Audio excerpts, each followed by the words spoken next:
Okay, so it is July 8th. Happy Firecracker Day. And we're Independence Day. If you're into Independence Day movies or my online internet jokes like, I'm a pilot, I can fly. Okay, and so anyways, we're not here to have fun and show that we have senses of humor, according to the government. So we have to talk about serious issues that have impeded on my life for the past 42 years. We are out here at Wildflour Cafe or something in Agoura. Let me just... There we go. Brittany is now centered. Okay, Wildflour... I've never been here. We're out in Agoura now. So we did Camarillo, now we're out in Agoura. Never been here. The employees were very professional. One was nice with a smile, another one was very clammed up. Oh shit, Kevin's here, but she wasn't working on the provoking tactics like the weird cryptic repetitive things they do from place to place worldwide. As I got here, it was one red Sonata backwards, another red car showed up, parked by it backwards, then left. A black and blue came out, a second black and blue dude sat by the door, and as I walked in, he cracked his knuckles like this. One of the mimics, which they've been doing for 10 years since I cracked my knuckles once in an Encino Starbucks, and somehow cracking your knuckles is a crime and a threat to people. Doesn't make any sense, I know. Let's see, we have our notes, we're going to continue, and there's a few additions, but not like before, and hopefully we'll get to the Golden State Sports Medical Office information, which is very important. Now, walking to my car, a couple things happened. As I got to my car, there's a sign, there's spit on my car, on my Eclipse, today, yeah, close to where the sign was. And remember, Brittany, you saw, I'm trying to remember if I talked about this on camera. Last week there was spit on my Envoy, and then the guy at the cigar shop within that day or the day later, a third completely different person, spit in my face, trying to provoke me, set me up. That's all video, but I haven't fully edited it. I've edited the first part with El Pollo Loco and the guy claiming he's a gang stalker and then riling up the masses while trying to make me look crazy to silence me. And the guy, the cigar guy, talking me, saying, yeah, if you guys keep calling me man from place to place, then clearly you are trying to cover something up. And then him getting mad and not wanting my cards and running out and trying to put them on my car and go, whatever. I didn't stop him from putting them on my car. But I sort of held up the camera going, look, so as you can see, this guy didn't get what he wanted and this and that. Guy tries to cover it up saying, first he's confused, like, oh shit, the whole thing's on video. Then he comes out up to my window as I'm sort of starting to back up and he says, by the way, I have a DJ show, blah, blah, blah, I'm DJ, whatever. And then I go, look, you refuse to take my cards while my life's at stake here. And so this is going to be edited out. And something he says, I say, I really don't give a shit, DJ dumbass, while I'm backing up. And he gets pissed and he spits in my face as I'm backing up and leaving, showing that not only am I trying to force cards on people, that they're playing this reverse psychology game while trying to force the cards on me, when he could just pick them up and throw them away and go, this guy's an asshole or whatever. And after me giving him lots of cigar money, and being really nice while walking and being harassed to death by him, and showing that the entire situation, like every other one, is people taking turns in anger and rage for some reason, and then trying to cover it up.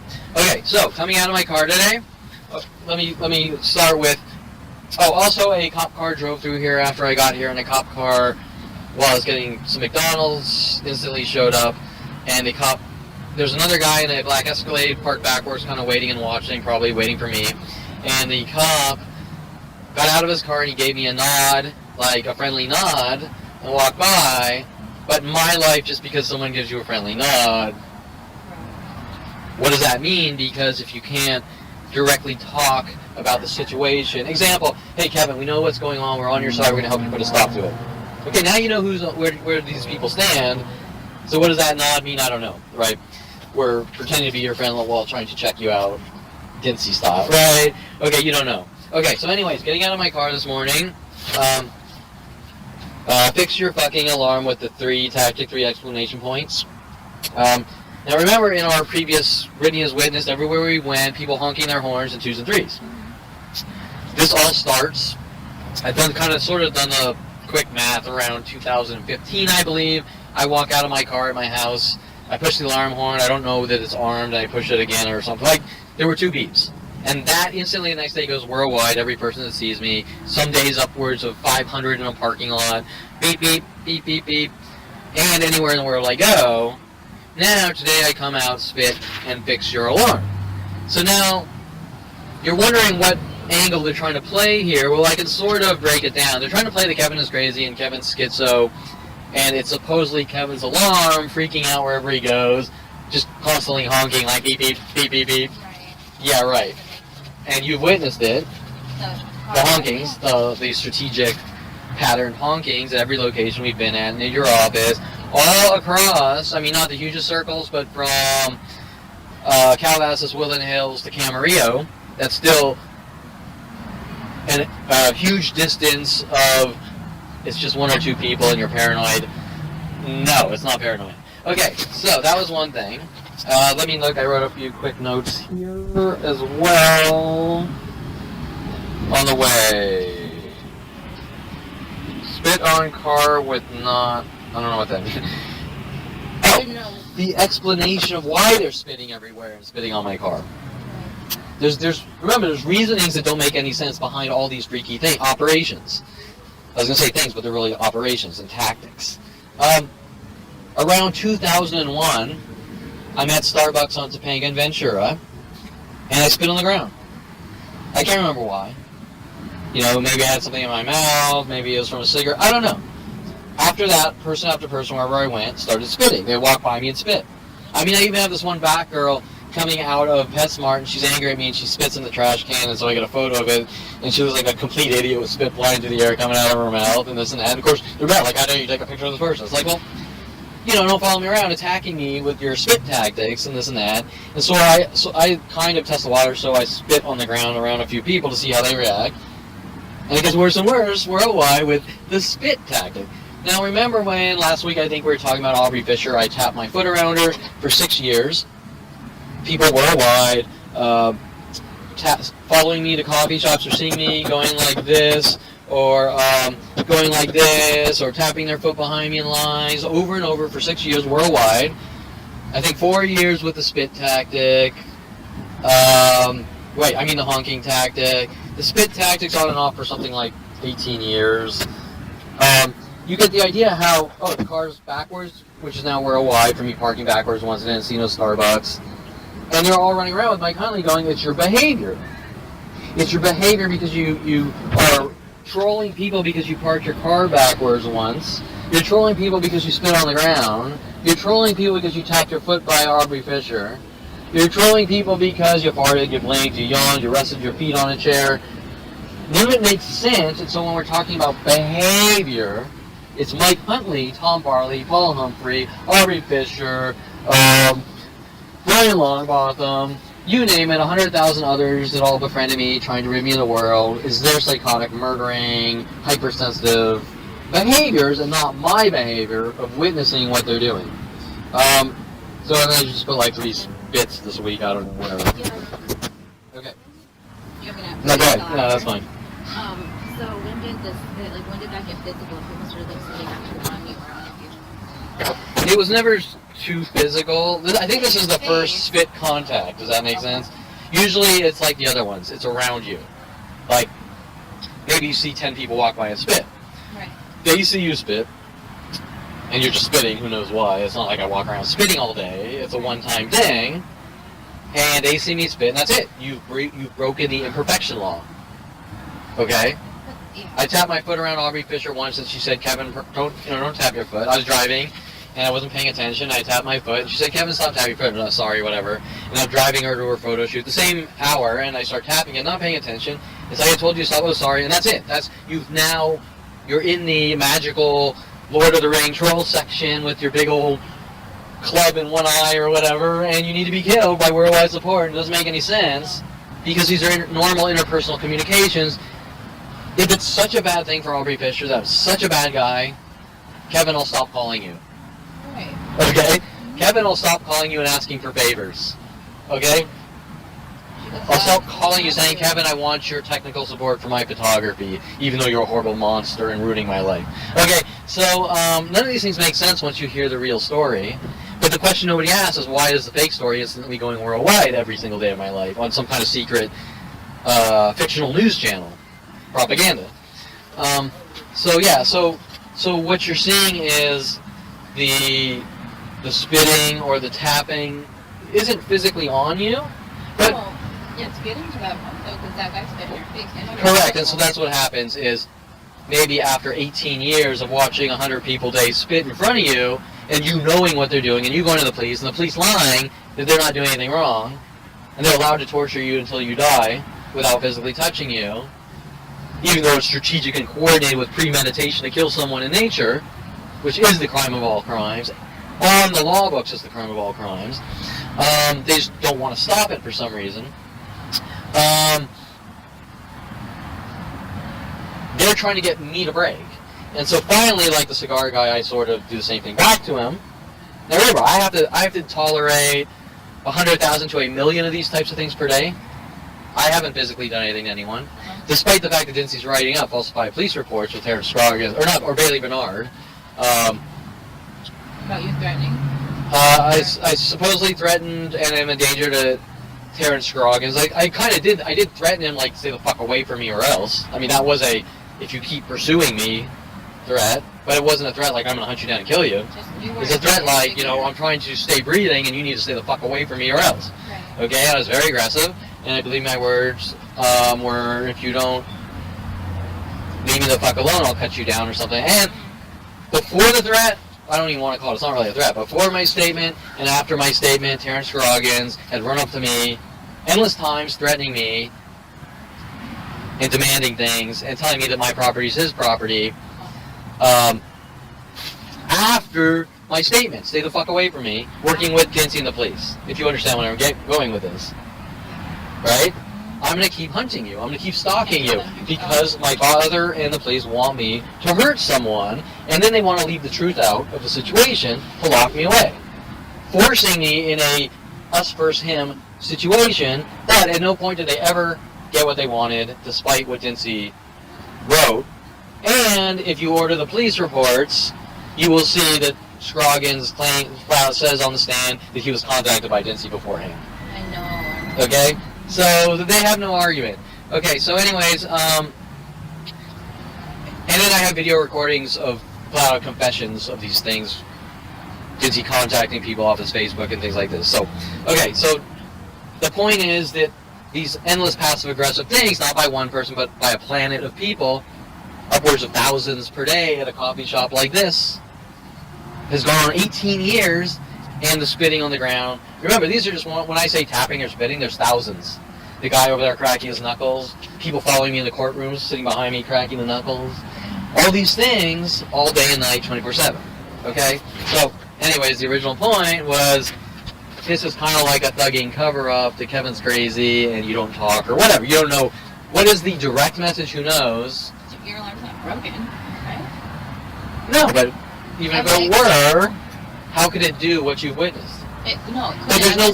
But if your statement is that my alarm's sitting there going meh, meh, meh, meh, meh, well, the car's right there, and the car's been in front of Brittany on multiple occasions, multiple times, and that doesn't make sense. And we'll check the video tonight, the car DVR video, and if when the guy's walking up, it's not blaring. No, I've never heard your car. Yeah, so I don't so. understand that at all. So Well, it's like everything else. They're trying to cover up what's going on? what they're doing, right? It's the same thing. We have worldwide campaigns to kill someone. How can we make them look crazy and then try to cover it up? And so this is like one of those little. Well, Kevin's crazy, and everywhere he goes, his car's making noise, and he thinks it's us. You know, that's their cover-up tactic. Because LAPD's statement was that I'm a violent paranoid schizo. I'm a violent paranoid schizo because I found out what they're doing. You know what I'm saying? Yeah. They tried to cover up saying I'm a violent paranoid schizo. And they're doing all these weird memory check things. I don't know why. What do you mean? Corinne T. Phillips on the stand was trying to prove that I had bad memory problems. I think you have a really good memory, actually. I think it's pretty fucked up now, but it's still You don't remember pretty damn everything. good that I can remember the horrific all day and night all the way back to 5 years old. So, but it's not nearly as good as it was. It was like I was telling Brittany on the phone. In the mid-'90s, I could sing Bye Bye Miss American Pie lyrics out of my head, and that's like a 10-minute song, which is a great song. And breaking apart the lyrics is about Buddy Holly and the day the music died, Buddy Holly and crashing in the plane accident, and all the lyrics. Whatever. I met a girl, she sang the blues, she gave me... It's been a long time. I met a girl, she sang the blues, I asked her for some happy news, she just smiled and turned away. All these things, the Father, Son, Holy Ghost, the football field, whatever, all these things are talking about God and his death and how the king is dead. When he makes the Elvis references, he's really making kind of a split reference between Elvis and Buddy Holly, because Buddy Holly's kind of or actually, it's been a long time, but he was sort of talking about the references, the king, Elvis, and Buddy Holly, they're all in the same era, and how, I don't know, you'd have to listen to the song, it's been a really long time for me, but whatever. Okay, so, what the hell were we talking about? Memory. Okay, so, what's her name? Corrine or Karen T. Phillips. So what she does on the stand is, they suppress the website and try to make me look crazy with the website. They don't want anyone knowing what's on my website. And I say on the stand, I say, well, she says something like, you expect these people to believe you from what you're saying. I said, well, I said, for some reason all the proof is inadmissible as evidence, but it's all on the website. And so I guess you're just going to have faith. And he said, okay, let's wrap it up and come back tomorrow, whatever. And then the next day I'm on the stand and she said, so you said this as we were leaving, and she switched it up like it was something else. I said, no, that's not what I said. I said, you're going to have faith that what's on I should have continued, made it more specific, and said, you're going to have faith as to what's on my website is true. But I said, you're going to have faith, showing that I don't have memory problems, although it does make me look a little crazy-ish. But in those situations, you have to explain every detail because they're trying to make you look like a crazy rambling idiot. That's their motive. And so, what she was doing, she was trying to, is he all there? Does he flip out? Is he schizo? One of the the dog attack, when I called the cops, they were asking me, they wanted verbatim specifics, which no one would normally ask. Like what happened? What happened, word for word, and weird things like that. I think he asked me something about my memory or whatever, I mean, you were bleeding, your pants were ripped, so you went to the... Correct, and they're ignoring the actual physical attacks, trying to make me look crazy. And, it's just... Okay, so anyways, we're veering a little off here. Okay, so... by the way, we're in Agoura, home of Ryan Golds, of lawyer Ryan Golds, my father's friend who went in and bought the lake house with my father and wanted to take me to the Lily Lake House. And in Victorville, hinting about Victoria Walker and Victor from 5th grade and all these things. And what's his name? Ryan Gold's lashing out with his family at younger age. Well, sort of, hey, let's go on a vacation. And we're going to sit there and sort of lock you in and go ballistic on you. Is that the last vacay that your mom was talking about, or no? No, this was just all throughout. Oh. Maybe 30 to 36 or something. My dad, Kevin, come to the lake house with us. And we're all in a car with Ryan Golds and family, and it's like little belittlings and provokings, and you think you're the sarcastic comments about Jesus. I can't remember, there's a black organization for black civil rights. I can't remember what the organization's called, just making belittling jokes about that. I think I'm a black person. And then we watch Howard Hughes, and he would whistle, and movies, and he would whistle and hint that I'm like Howard Hughes, or just weird things. And I kept doing. My father kept showing me a movie and whistling, showing me a movie, whistling, the weird whistleblower thingy, and just constant attacks and anger and rage from Ryan Golds and his family with my father. We're going to sit there and mentally batter the shit out of you for what you did, and there's no what you did, right? Now remember, I talk about the correlation between Brian Weaver spending 15 minutes bullying Ryan Hirsch when I was in 8th grade, and then telling the principal with Ryan Hirsch that I beat up Ryan Hirsch, that I'm bullying Ryan Hirsch. So you can make the connection of these stage frame jobs. not that anyone would care, even if I did bully Ryan Hirsch that much. But you didn't necessarily. 30 years later, playing this game that Ryan Golds is like some kind of twin double to Ryan Hirsch, and he's getting his revenge or karma, right? Okay, it never ever stops. Okay, so we're at the home of Ryan Golds here. Now I printed out a few things. Let's see what's going on. I printed out a few things. Just these are a little off topic, but I think they're important. And I don't want to get too deep into them. Because, yeah, I can talk 100 million hours about the things done to me over these. Every single piece of artwork I've ever created, but I printed out some important ones. Okay, first is this is a big one. This is the one my daddy, working with the lawyers and police and Dincy, paying off Dincy, is saying this is the reason they arrested me. Really? It's For the photo? not a direct reason, but the excuse they're using. Kevin's a violent, paranoid schizo. Look at this horrible artwork he did. What is the number 4 for? The movie. Okay, first let's talk about the context. I post thousands of pictures like this. Yeah. Whether it's jokes or it's references for movies, because there's obviously a reason. Because they've been using media, as we talked about, since 5 years old to try to make it look like I'm crazy and conform to media. So after years of abuse, like, are you gonna fucking tell me what's going on? No, you're imagining it, you're crazy, you need to go into a mental institution. You start to sort of fuck around back with them in a joking way, not mean like them, because remember, I'm the target. So all my jokes, most of my jokes, are pretty much about me. I'm making fun of myself, right? Okay, so what's the movie? Divergent. And the character 4, where they try to brainwash him and force him into killing his girlfriend, and then he snaps in reality, whatever. So my father's mad about this, but he's not really mad about the artwork. And he doesn't really believe that I'm crazy. He's using it as an excuse to justify my eradication. Now, the toy gun, which everyone is supposedly so mad about, in the privacy of my own home, Crean T. Phillips, using this in the courtroom as circumstantial evidence that Kevin's crazy and violent, which doesn't really relate to jack shit. And of course, Seymour refused to bring in my circumstantial evidence about who I am and my background. Like, hey, the guy does 3D animation visual effects for a living. Right. Is there a connection here? Maybe. Okay, you think? Okay, so now if you want to break it down on a lawyerish level, because Crean T. Phillips asked me a few questions. Kevin, don't you see how this can be a problem? And I say no, unless you're a perfect anal retentive square on the stand. Now, what I wasn't thinking straight, I should have said it's a toy gun, but I wasn't thinking straight because that's my lawyer's job. And my lawyer, I don't believe this was ever checked in evidence, and my lawyer never cross-examined on it. Do you think that's strange? I mean, Kevin, is this a real or fake gun? Right. It's fake. You can see it's fake. You can look at it and you can see it's fake. Right. It looks fairly realish from a distance. But look at the size of the BB gun dart hole, right? Okay. Anyways, the point is this picture is in the privacy of my own home, and even if it were to be a real gun, it's not a crime. No. Okay? Now my lawyer and people are like, well, you have a mean face. Well, yeah, of course. Am I going to...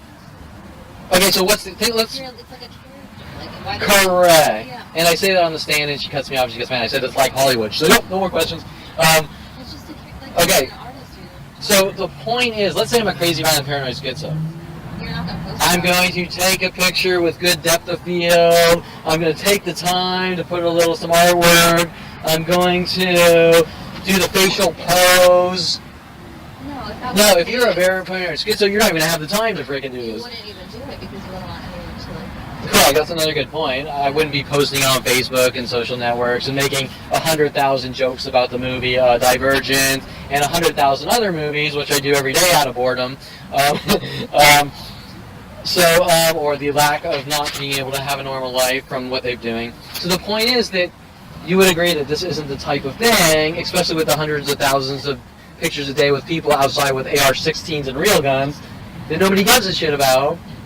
I mean, there's no personal messages underneath it when you posted it. There was nothing like that, right? No, I didn't say anything like, I'm gonna go to this person's house and slice their throat and rip their long intestine out of their neck or anything, you know. No. So there's nothing. There's nothing out of the norm at all unless you live in a perfect anal retentive world.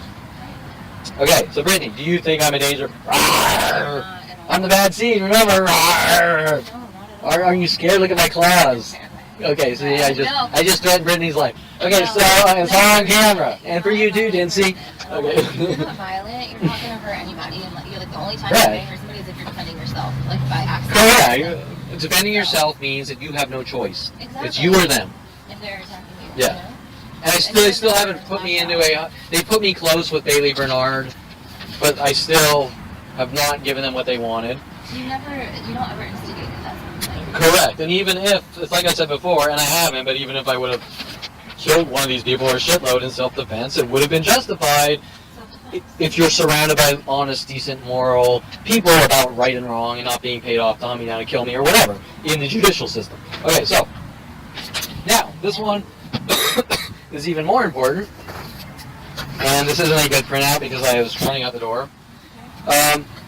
1996-97, Jim Johnson's electronic art, digital computers and art class. Jim Johnson working on a whole bunch of tactics with the government. I'm not going to go into them right now. This is actually a remake of, because I couldn't find the original, a picture of a game character Katana and Mike Tyson fighting Katana. Okay? Mm-hmm. Now, this is a big one in the Kevin's a Woman Beater tactics smear propaganda operations worldwide, working with Tom Farley, who wasn't even in Colorado. Random women all around campus knew that I'd put this on what Jim Johnson called the Sleeping Dog Contest, a website in around 96, 97 of the 30 students class artwork, which they all singled out one person and didn't care about anyone else. Worldwide, yes, worldwide, before the internet was even anything.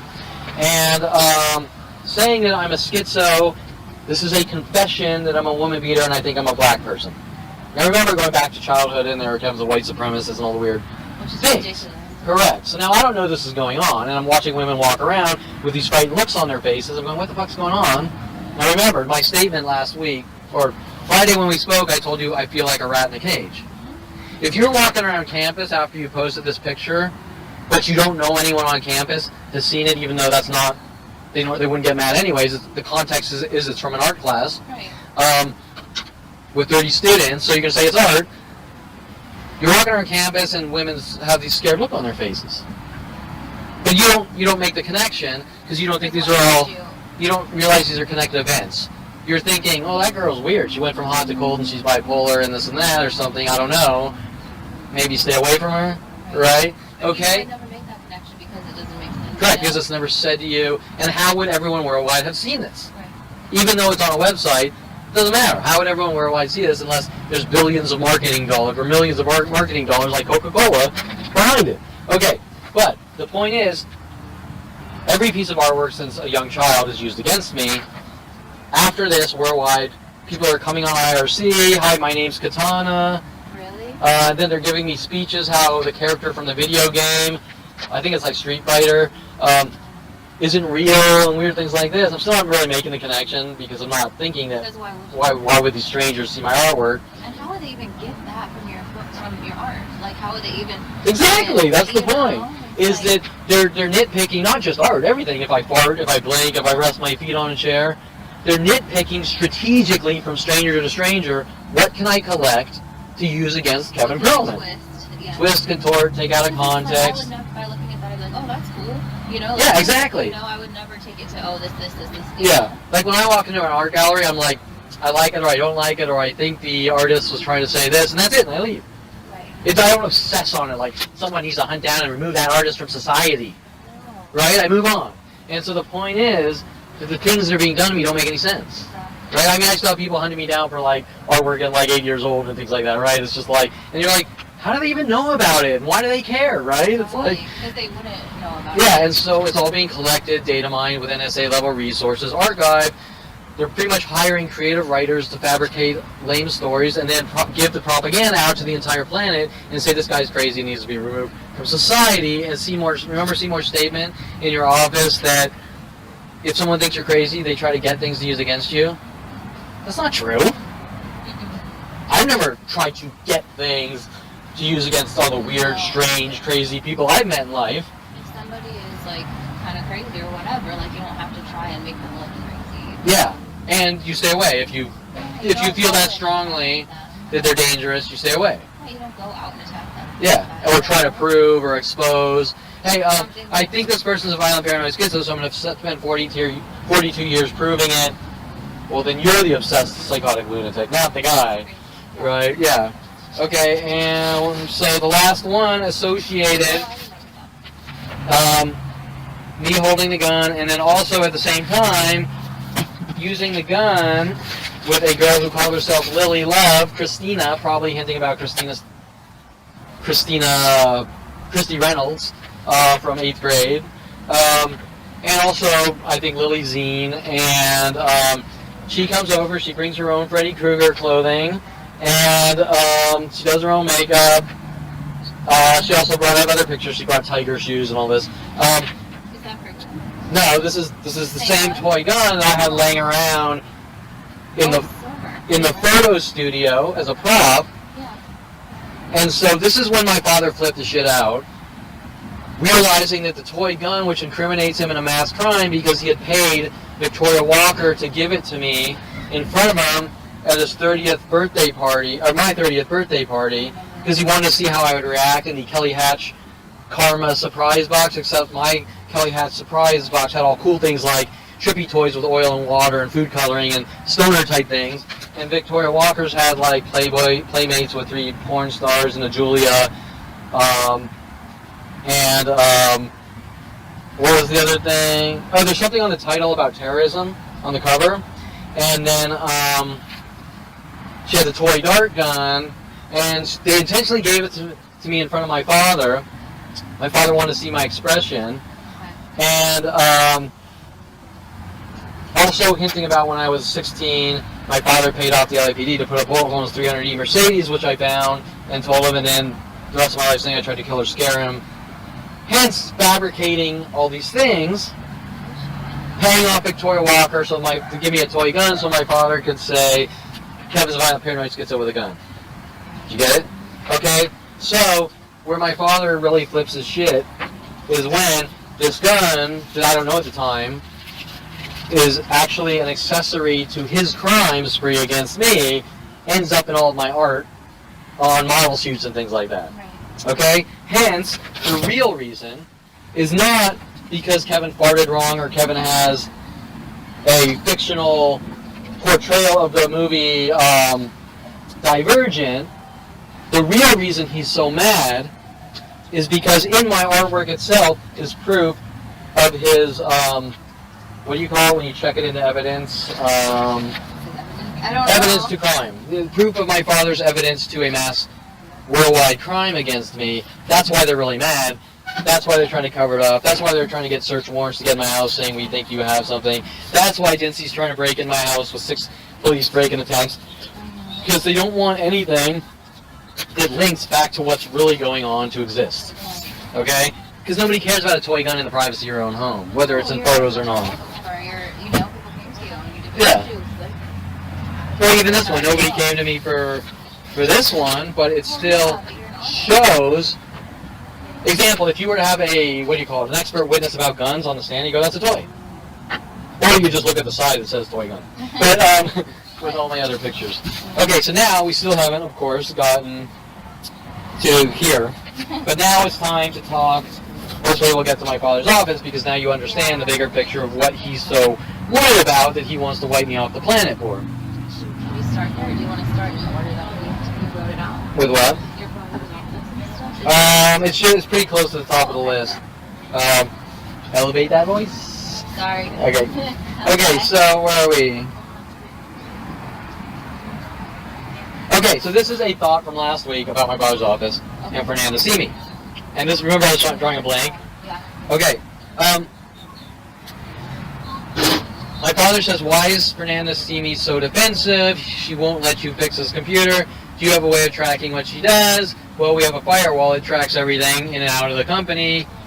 Fernanda see me is going to LAPD. She's going to all these weird things, whatever. Some of it just someone wasting time and not wanting to work, and some of it spooky things because Fernanda Simi at one point was mad at me saying something about my father's will and don't worry, you'll get your money in anger and rage at me. And I was like, why is this chick freaking out about my will that I don't even know if I have? Right. That's not, if I have a will or not, that's not up to me. That's out of my control. Right. But she's saying, don't worry, you'll get your money, and she's telling me that I need to go to the police. And I'm thinking, like, why do I need to go to the police about what? But remember, since day one, she's been involved in stalking me with the entire office. So why is the lady who's stalking me telling me I need to go to the police? And every time I've ever been to the police with hard drives of evidence, they've tried to silence me and make me look crazy. So what do you think her motive was? The same thing. Try to make me look crazy, try to set me up, working with the police, working with Dincy, That you want. especially with all the cop cars trying to make me mentally ill in my father's business parking lot. Do you see the connection? They're contacting the police, making up lies about me. The police are trying to make me mentally ill and set me up. They're trying to set me up. Then they want me to go to the police to try to make me look crazy. So the police can arrest me saying this guy's crazy or something weird. Yeah, and they're all linked and it's all coordinated and thought out, premeditated. So of course I didn't go to the police because I already knew what the police would tell me. I go to the police on my own terms, not some psychopath trying to manipulate me and set me up in situations. So now back to the logs. Here's the logs of Fernanda, what she's doing. My father kind of gets mad, but then he comes after me, and when he fires me in the next couple of days and tries to do it in such a way that he can hold my servers in his office, because he fires me after 5 p.m. He calls me up after I leave the office and fires me, and I said, well, I need to go back and get my servers. And he's like, don't worry, they'll be safe. And I'm like, I don't trust you. I'm going right? Yeah. And How old were you then? Like, what year was it? Probably like 5 years or 6?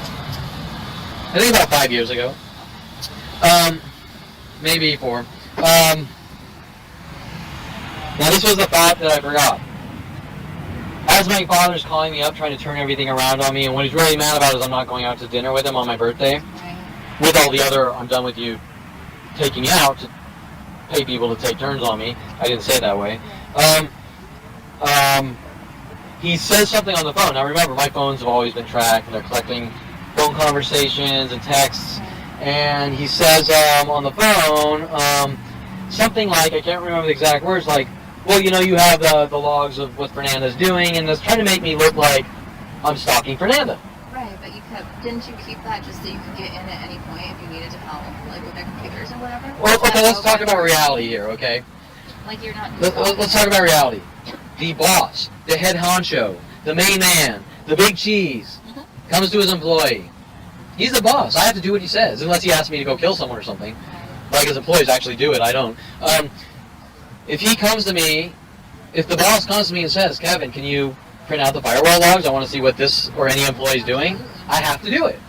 It's his company. Now, people might try to do the scams they've done on me in my entire life. Notice the black and blue over there and whatever. Might be something, might not. Okay, so let's talk about the reality of the situation. Every firewall in the world, just like most software, logs. It logs. That's the entire point of a firewall. Right. That's like saying I want to drive a car without wheels. Right? Right. Okay? So all these things are based on half-truths and propaganda. Do you understand? They're out-of-context statements. Listen, if someone's hacking remote desktop port 3389 or VNC port 5900 or SSH shell port 22, your firewall, whether it sends you emails, set up to send you emails saying we have 1,000 attacks on port 22, tells you by IP address, internal and external, who's trying to get in, who's trying to get out, who's getting in successfully, who's allowed in.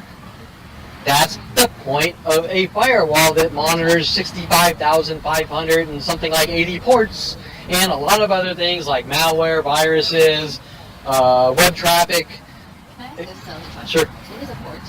A port is, okay, so everything we do based on TCP/IP connections, the internet connections, in and out, is based on a port. So for example, let's say right now I want to log into my house.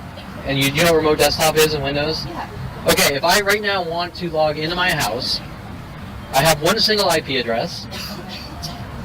The only way right now is to get to my house is to have one single IP address. But I want to do 100 different things. Well, you can't do 100 different things with one IP address. So you need the location, like your home address, but then you need 100 ports to do 100 different things. So a port is like an extension of an IP. Like you live at 444 Brian Weaver Street, but I want to send Brian Weaver a mail that goes to 444 Brian Weaver Street. It says, "Hey you," which might equal 11. Now I want to send Brian Weaver at 444 Brian Weaver Street a mail that says, "What's new, Brian?" Maybe that's 12. Do you understand? Okay, so if I'm going to log into my remote desktop, I have to say, go to this IP address on port 3389. If I'm going to log into VNC, I have to go to my same IP address on port 5900. It's another type of derivative of like remote desktop, but originally from Unix. Okay. If I want to go into SSH shell, same address on port 22. Okay, so now there's 65,000 ports open by default. Think about that. Most people don't think about this. Your computer right now, if you have a Cheeseball Linksys router, does not have a firewall, meaning that 98% of the world here that are private citizens don't have firewalls, and they have 65,000 open ports. That's crazy. That's like a freaking buffet for anyone that wants to rip apart your network. Okay? Now, the thing is, to get in, to do whatever they want. Inject viruses, SQL attacks, track your email. NSA having a field day because you're not protected. Can you get past firewalls? Yeah, those that are good can. Okay. And probably a lot of NSA tools rip right past them, and I'm telling you that they've gotten past. I have some of the best firewalling out there. Not the best, but I bet you do. Enterprise level firewall in my house, and they shred right through it instantly. Everything I do on the internet, everyone knows, and it's with NSA police level tools. Right. To try to get, twist, and contort anything they can use out of context. But the point I was going to make is, the average person does not have a firewall in their private homes, and they don't need to. Okay. Meaning that the only reason you're in danger is someone with serious resources or knowledge doesn't like you. And just a side note, on those crappy routers, there is a NAT level internal external IP address, but it's still not. There's no port blocking, there's no malware blocking, there's no intrusion detection algorithms, nothing. No safety. Yeah, so it's the bare minimum. My car has an engine, and that's about it. Okay, but back to the point, they don't need it because they're not being stalked and targeted, except for the rare few, maybe like Sarah Palin or some person that's hated, right? Okay. Sorry. Okay, so the point, this entire deviation of this long topic is back to, on the phone, my father's trying to turn the conversation into, well, Kevin, you have our firewall logs, and do you understand? Yeah. Wait, but you asked me. Oh, but I'm going to leave that out. Okay. The head honcho, the boss of the company wanted this, now he's on the phone. Look what you did. Right. Okay, there's setups. Right? Now we also know that the police and government are taking everything off my phone and emails and using them against me. Oh, look what Kevin did now. Wait, so don't you think my father doesn't know when he calls me up on the phone, Right. he's reversing the wording and having people collect it, just like they were doing with Rody Morales and Jen has, to use against me to make it appear on the surface, this guy's a bad seed. Look what he's doing in my company. He thinks he's the boss. Right. Okay, so that was the thought that I was sort of lingering last time, like what the hell was that? Yeah, that's very important to understand. That's the point where I really understood, even though I knew it, I understood the levels that this guy would go to cover his ass, throw his son under the bus, when all I have to say is, Lorena, don't hunt down and try to kill my son. You know, you're fired, you're not fired, I don't know, I can't tell you what his actions, I mean, I know what his actions should have been, but I would never make that statement. Like, and at one point he asked me what I should do to Lorena, the same type of thing. Yeah, like, Lorena's doing these things, well, what do you want me to do? Trying to make it look like I'm trying to take over the company, right? I watched this tactic over and over with him, trying to flip it on me and collect. Okay, so anyway. 4 or 5 years ago is when you, like it solidified for you what was going on with your dad? No, it was solidified before that. Well, no, I should say, I don't know how to explain it. That's okay. Everyone was involved, and is involved. Right. But there's levels of involvement. Okay, this isn't a simple issue. Oh, okay. That's when you realize how big your dad was. Where, example, 29, you know what's going on, you're freaked out. 35, you're past the sort of freaked out, and you're really starting to understand what's going on, but who's responsible? Does that make sense? Okay, example, if you're attacked 100,000 to 1,000,000 times per day worldwide, who's doing it? Is it this 100,000 guys? Is it those 100,000 guys? Is it your mom? Is it dad? Is it your brother? Who's the one orchestrating it? Who's the one going out to the store, buying 100,000 cockroaches and setting them loose, right? Does that make sense? Yeah. You don't know, because it's just a hurricane. You're in a hurricane. Is it this 100,000 leaves flying by you? Is it... Okay, so you sort of have to systematically, by process of elimination, distance yourself from those that are on the higher danger level from the lower danger level. Okay, and my father is on the number one, right at the top of the danger level, because it starts from childhood with his psychology degree, and him, I guess, coming out of the Air Force probably has some kind of relationship. So, but is that when you realize then, like, that he becomes, like, number one? Like, when you... Well, there is no real number one, but there's a magnitude if this guy is just... Yeah. We have a company of 28 employees working on me all day and night, 24/7, to exterminate, eradicate, end my life, kill me, or lock me in a cage. We have Lorena Escobar, who sits around pretending to be an office manager since I was 16, paying off women in Southern Oregon State College, University of Colorado to stalk me and try to set me up. We have teachers contacted in all colleges to try to set me up. We have teachers in high schools trying to set me up. We have every psychological bullshit label. Okay, so let's do the math. Who is into psychology? My father has a secondary psychology, my brother has a secondary psychology, and my brother's an art therapist. Okay. There is too? Secondary psychology degree. Your brother? No, my mother. Oh, they said my brother. No, he's a urologist. I knew your mom was. He's a urologist. I think Shane might be off in med school working the same systematic psychotic behaviors. Okay, okay, it starts at 5 years old. Well, if it starts at 5 years old, Lorena was around 16 when my father paid her off to pretend to be an office manager. She was young too? No, I was 16. Oh, okay. Well, she's 2 years older than me, so she was 18. 18, okay. She's my brother's age. Okay. She was an X-ray tech, then became an office manager with this little spoiled brat running around saying she could quit and get paid $400,000 a year without ever even going to college, and does nothing at all but follow the doctor's son around hunting him and stalking him. Okay, do you understand? So now you have a dynamic. Well, what motive does 28 Golden State employees have?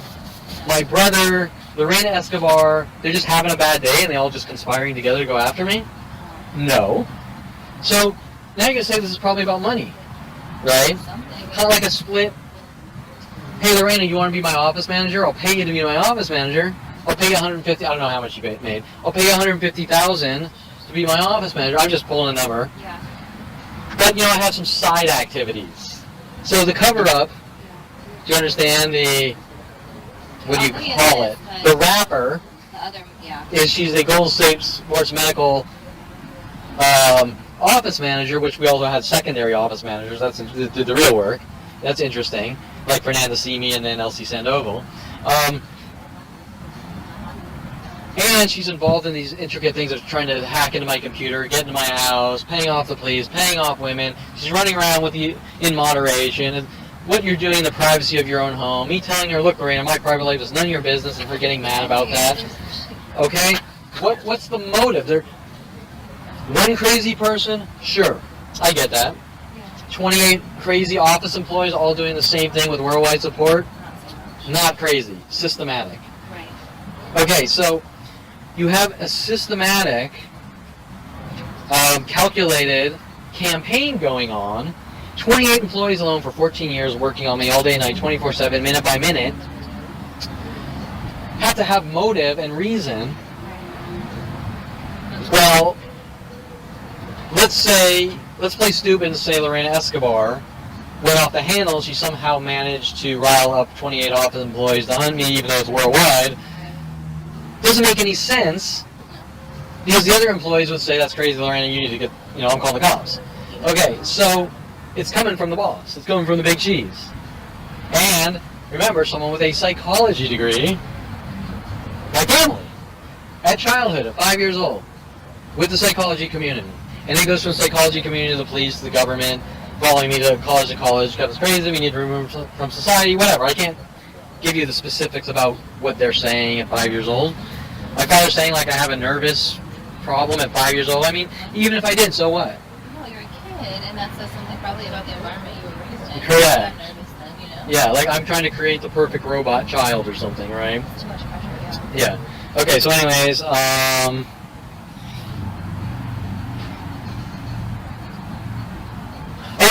you asked me last time when we were talking about the girl that tried to set me up for breaking and entering in Denver, the Jeep girl, with the black guy.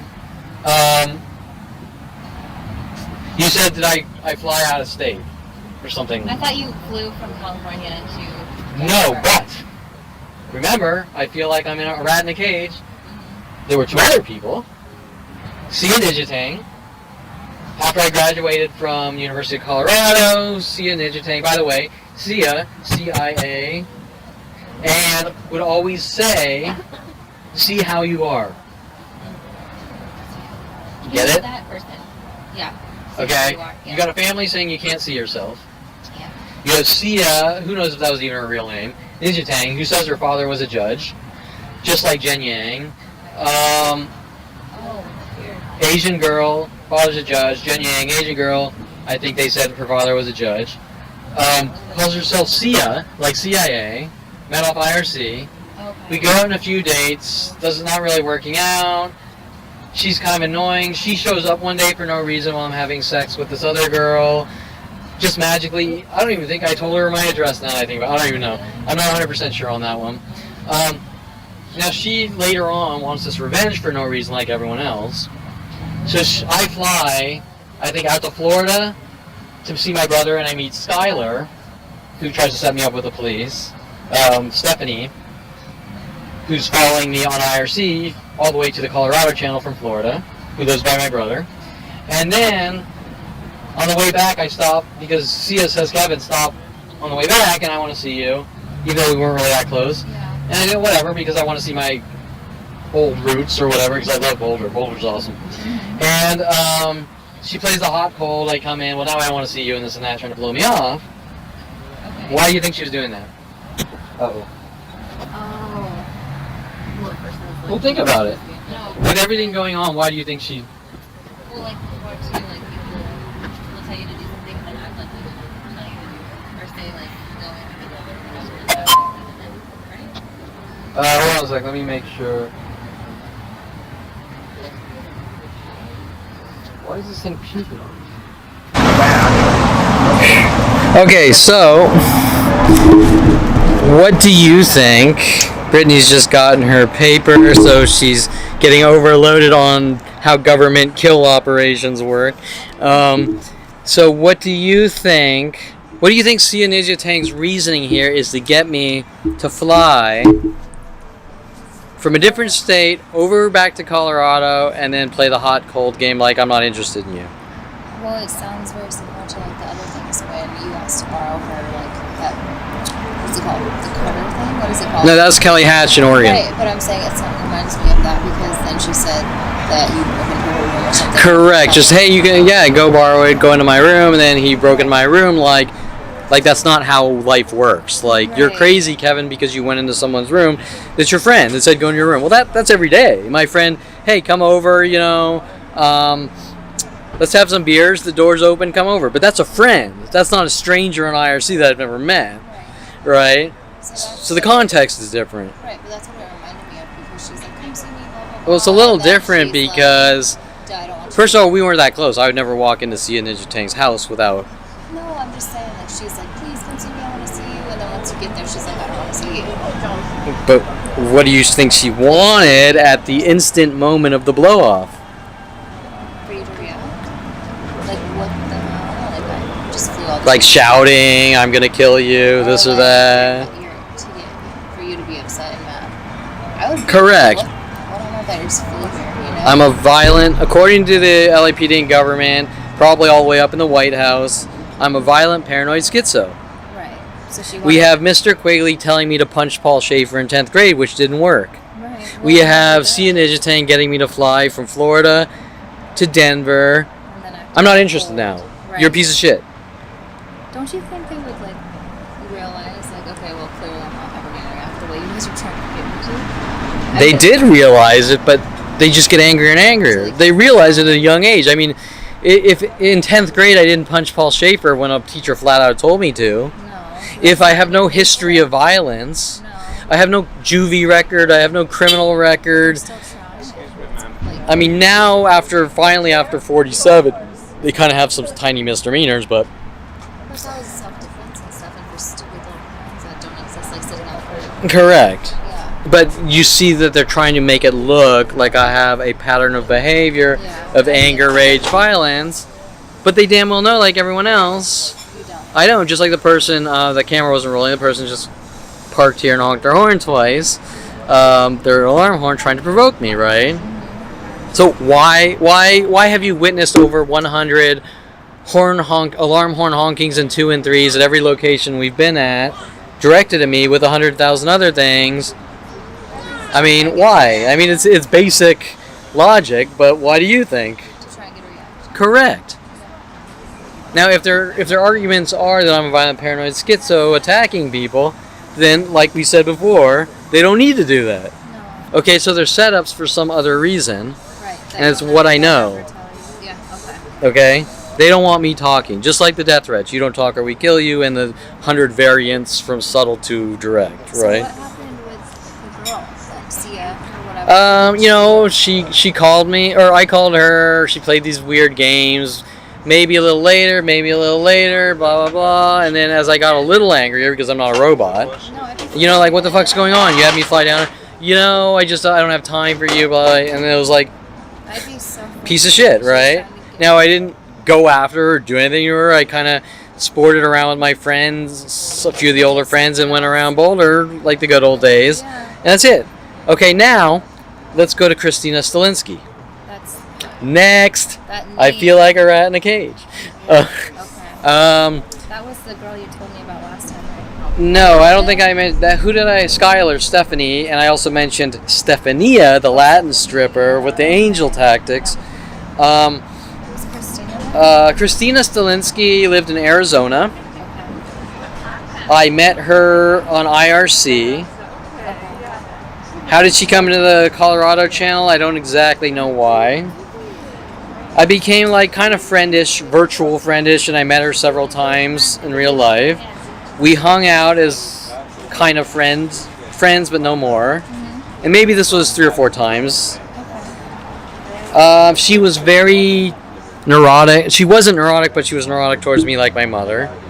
Like, she played this game like I mentioned her in college. I smoked some weed. Yeah. And it was the end of the world, like I'm being hunted by the cops at that point, like you're a drug dealer. Correct. Correct. I'm glad you said it very college-y like that. Everyone who goes to college smokes weed. Some of them do coke. Some of them do uppers, downers, shrooms. The point is that nobody's hunted for smoking of weed a few times in college by the NSA, FBI. So, did she act weird towards you after you said that, or what? It was the same thing like everyone else. I'm your friend, but I'm not your friend. She's... Example, and I'll get to that without bringing all the other crap. I know. At this point, I've lived back in California. And she says, Kevin, I think she's with a friend. We're going to San Diego.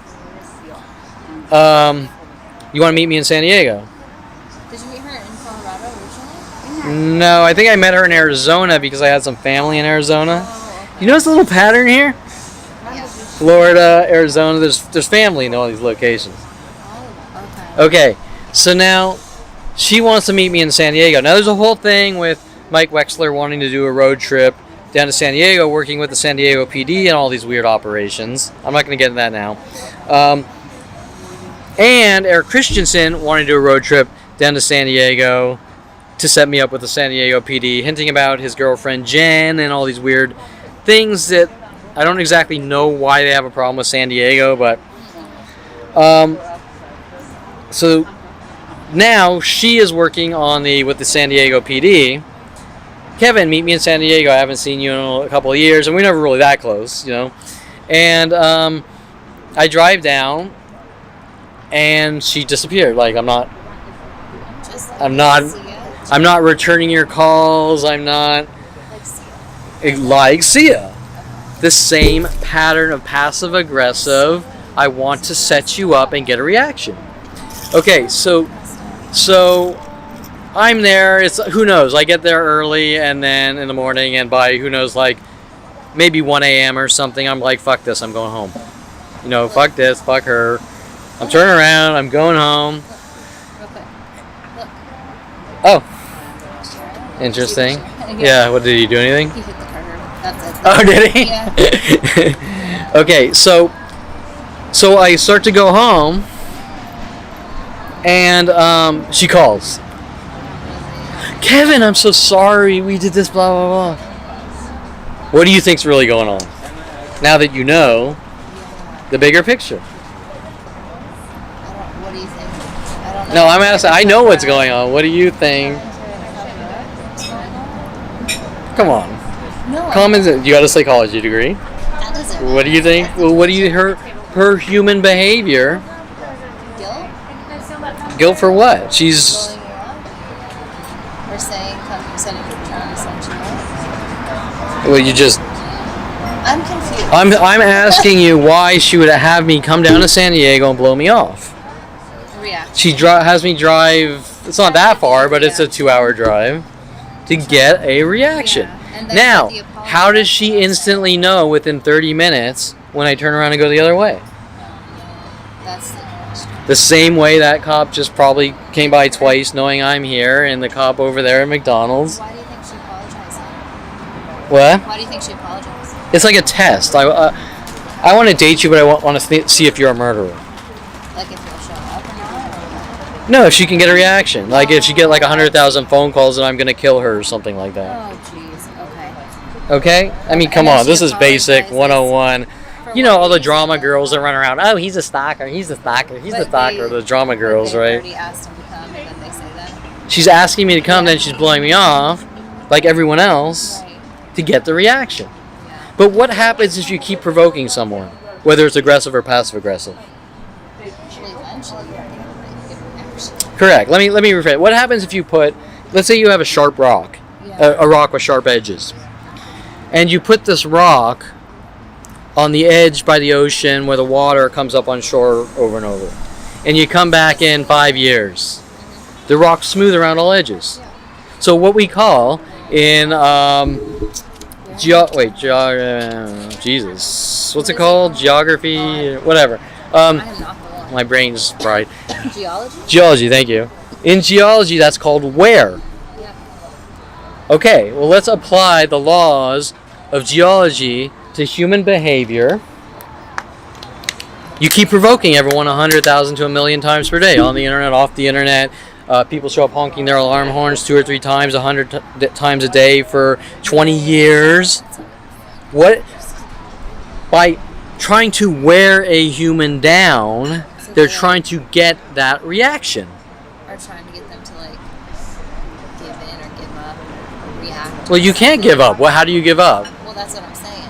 Right? You get weaker and weaker and you die. That's what I mean. And eventually, while you're dying, you say enough's enough, and maybe you end up killing someone for your life, for self-defense, Fighting. and they go, nothing's happening, he's crazy, he's a violent paranoid schizo.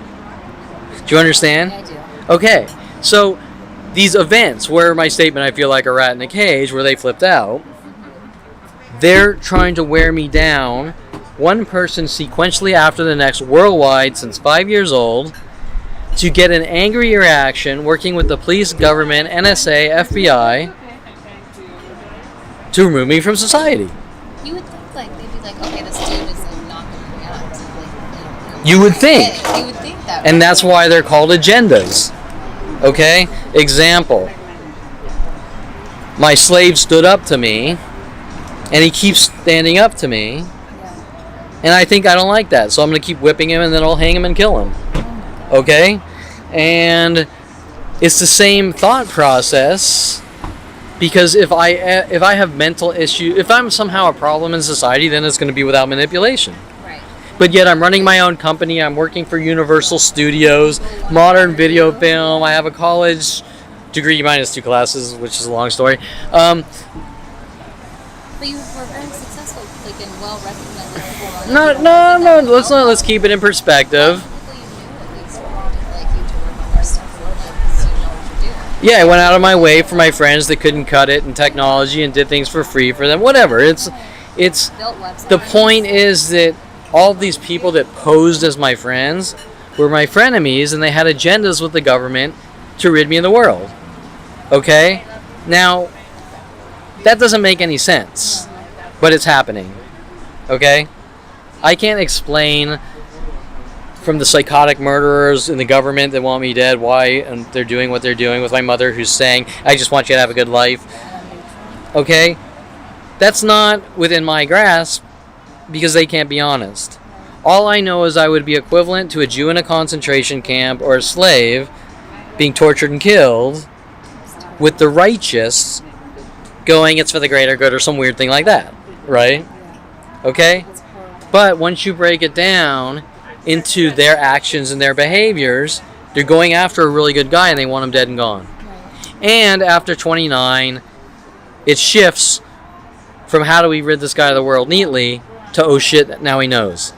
Okay, which makes me a very dangerous guy as far as knowledge, just like Edward Snowden is dangerous to our government. Okay? Because he knows what. Yeah. So the point is that as I'm rattling off one person sequentially after the next, my entire life, trying to set me up, Doesn't make any sense. It makes sense. whether it makes sense or it doesn't make sense, you have to agree of the systematic warfare directed at me. Okay?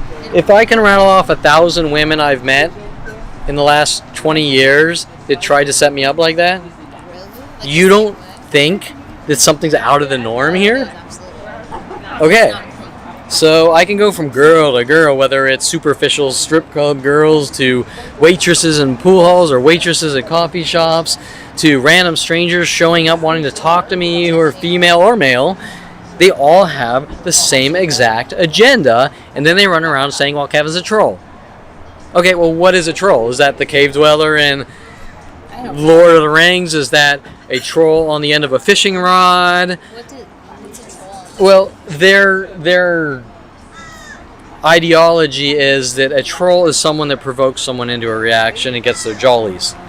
But still, even if I had trolled someone, do you think there'd be a planetary scale hunt all day and night to kill me? Okay, so that is a packaged bullshit scam, right, with disinformation. What's really going on? Well, it's not going to be known until someone in the government sits down and explains things from 5 years old to now. And that's not going to happen.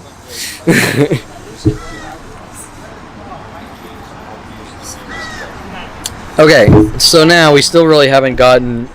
but that was an important topic so that the people understand the constant provokings, and then like we've seen the cops show up twice, and right, I mean, you see a repetition. Okay, so That's what's important too. It's not just it's over. There's not just one occurrence that could be. yeah. So I'm your friend and I think you're violent, so I'm gonna spend the rest of my entire life, all day, night, 27, to prove it and then lock you away. Well, then you're not my friend, and you shouldn't be near me, right? Exactly.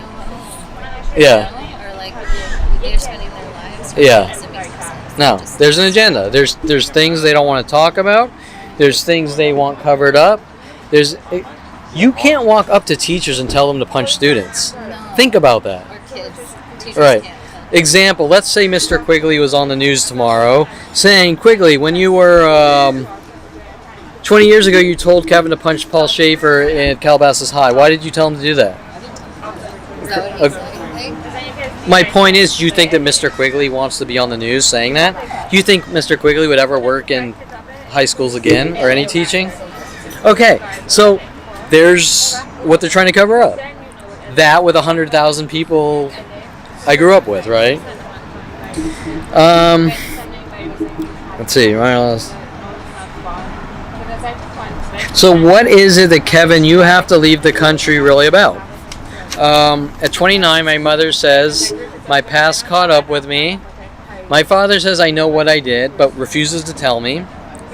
My mother hints that I need to leave the country, and there's this whole thing. Mike Huntley at the same time saying I'm too out of control for California. That doesn't make any sense. I have to leave. Just kind of note the waitress leaving. Okay.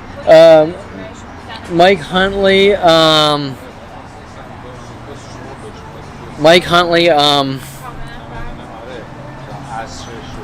Says you're too. No. Okay. So Mike Huntley, I'm too out of control for California. At 29, my mother hints I need to leave the country, and I'm like, what the hell is this chick talking about, right? And because it's just coming from nowhere, just like deer in headlights, Twilight Zone, like this is not even making any sense. And okay, so I think it's that black guy honked the horn twice, and notice it's a black guy. And remember, I was telling you that a black guy was waiting for me backwards in an Escalade at the McDonald's when the cop showed up and nodded. Okay, do you see a pattern? Okay, so the black. Remember, once again, we talked about the racial lies. What? I don't know if that was his car. No, you were in your trunk getting the camera died, or I was fixing the camera. Okay, so remember the racial statements and the video I sent you the other day of someone putting something up I'm a Nazi trying to cover up their crime spree. Where was that? I sent you it on your phone. It's this thing saying I'm a pedophile and a Nazi and under a fake anonymous name like Mike Huntley. Seriously? Yeah, so that's these racial things that I'm 8 years old, I kissed a black girl, and my family running around saying I'm a white supremacist.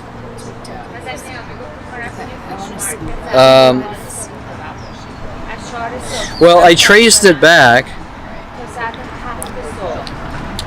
1960, the movie, and remember the Nikki Delano, The Grass is Greener porn that I showed you with Tia Cyrus and all my neighbors. Oh yeah. Okay, they were working The Grass is Greener, and Terrence Scroggins is on the other side, and Terrence Scroggins and the HOA are stealing all our money to fix everything on their side.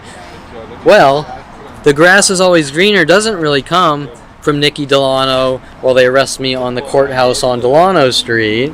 It comes from the 1960 movie, The Grass is Greener.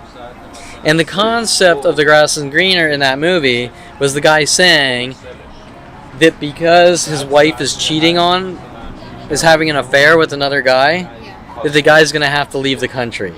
And the whole scam with my entire life with my family trying to make me look like a homewrecker for some reason, especially with Jen Hess, who was cheating on her husband. I didn't even know she was married because she called herself Jessie Jane. Well, she didn't use the last name Jane. I made that connection when Jessie Jane, the porn star, was going ballistic on me for years. Probably still is. Okay, another fellow blonde. Okay, so.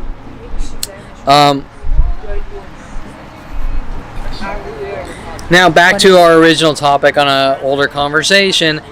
If I was born in 1972 and someone is working on me with movies in their head from 1960, those people are like my parents and much older than me, showing you when this started, or at when I was born, and I traced it to 5 years old. Okay. Is this where we are? Let's talk about. We're right here. Let's see. Yeah. Oh, let's talk about. Kevin leaves the country, but what is it? But what is this really about? We just don't like our child, so we want to ostracize you and banish him or me from society, right? Don't you see? Doesn't it seem like you made a life choice, or we saw the signs that you would make a life choice, that you're different than us. So we decided that for you, what your life would be like. So now you need to leave the country, and we want you nowhere near us. Right, but then your mom, I don't know. It's hard. Have you talked to her recently? No, but It's hard, like when she's on the phone that day when I talked to her too with you because like she sounds like I want to believe that she's like a sweet lady, you know, but then it's like this whole other side. And I know Correct. Yeah, that's it. Yeah. So she's peddling around every way. She's denying her statements like I supposedly hit Josh Berman in the head with a golf club. Every time she calls me, she's playing the spy game tactics. Like, example, let's say I go to a movie and then she calls me that night or the next day. So, have you seen any movies? Right? I know where you are, but I want to try to squeeze some juice from the lemon to. Well, that's abusive. That's the type of thing that creates paranoia, and it's not a one-time thing. It's over and over. Like I was mentioning. At 29 when they ran out of gas on PCH and Arnold calls and it's don't run out of gas as he hangs up, it's like belittling and trying to provoke you. Okay?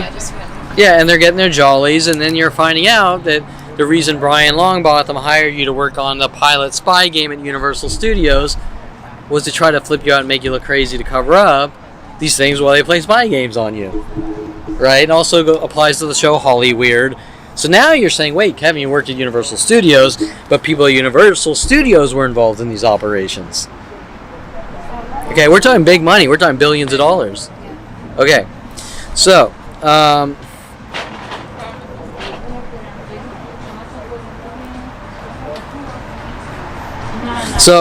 the conclusion is kind of like, look, your son's in the shit we don't like, and it's not illegal, because remember, Mike Huntley gave me the cookie at 14. You met Melody the stripper and you bounced for this harmless bachelor party. You didn't commit any crimes, not even close. So we want to ostracize you from the United States or world now. For no crime, nothing wrong. You're just different than us. Now it's fair to say all throughout history, people have been ostracized for being different. Okay? Now, except for this is a psychotic family, which doesn't really make sense, because how do they have the resources of governments? Okay, so, And then we talked about this. Okay, so this is important. Now we're getting to my father. Did we talk about this? Let's talk about who my father really is. No, this one. Oh, what is that? Because Read we it. just talked about that. Okay, so let's talk about who my father really is. Well, trying to be a really nice, loving father on the surface.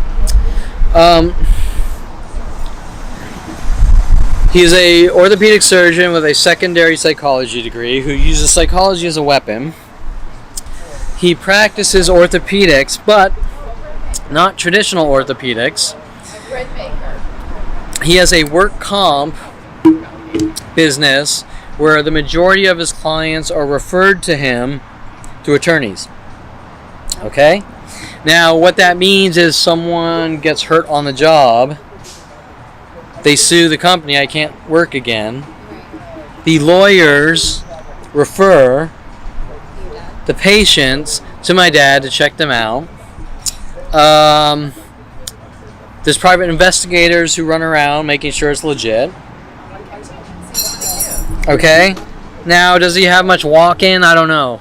I can't tell you. And so, no. The entire point I'm getting at is because now he's on kind of the side of these shady, freaky things, and he doesn't want me talking about things being done to me, not really about him, until he shows his true colors, and I have to talk about him. Correct. They don't want me talking about it. They don't want me saying anything. It's harmful to me to say, leave me alone, and this is being done to me. You're not allowed to defend yourself. Weird things that don't make any sense while he whistles at me that I'm a whistleblower and working directly with Tom Farley to try to set me up or get things to use against me growing up and things like this, right? Which I'm tracing these paths all the way back to 29 with Tom Farley and him doing demented things. And the pills, the vertigo pills, which he obviously got from my father. Okay, so... my point is that whenever I try to contact an attorney for civil or defense, they're all mad at me, they attack me in anger and rage, and try to stop me from getting help.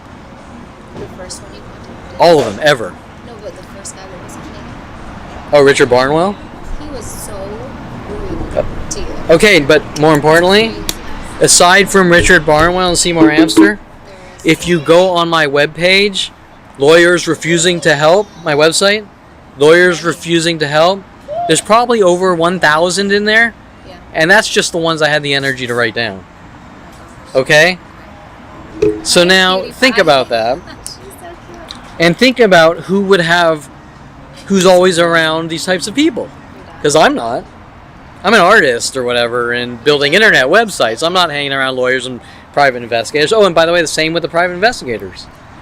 So isn't it fair to say that Lorena Escobar and my father are contacting anyone that can help me to stop me from getting help, and associated with Detective Angela Stewart at Topanga Division, LAPD.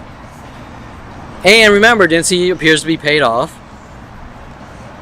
Did you see the connections? Yeah. Cops on the take, cops paid off to hunt me down. Okay, So Now- you contacted over 1,000 lawyers. Like, what did they say to you? We can't help. it went through variations of the maybe someone will call you back, bye-bye, after Detective Angela Stewart. I called Detective Angela Stewart for things done to me, and I said, these people need to be stopped. And she said, what did you say? I said, these people need to be stopped. And she said, bye-bye. And then a couple days later, they arrested me. For what? What did they call you? That was the Terrence Scroggins. I don't know. It gets... Actually, I think what happened is it's probably all written down. Terrence Scroggins' thing was thrown out, and then Bailey Bernard was sent after me to attack me.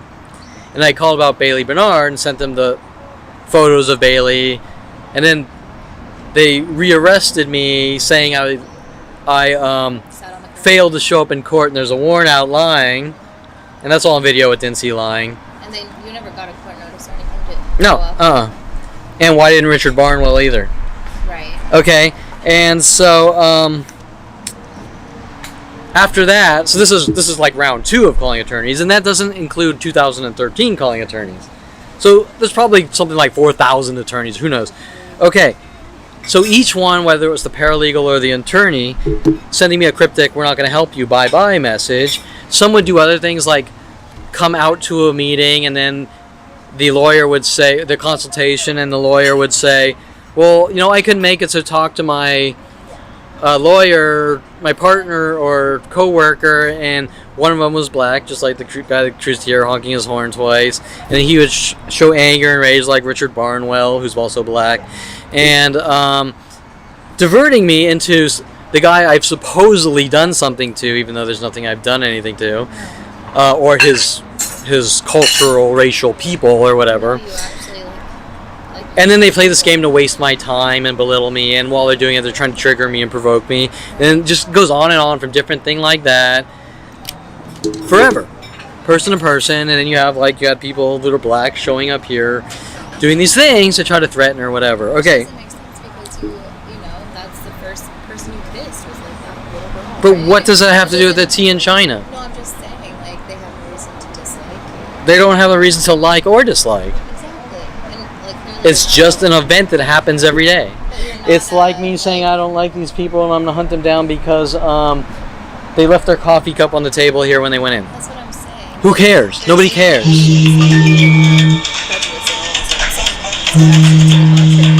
Correct. It shows.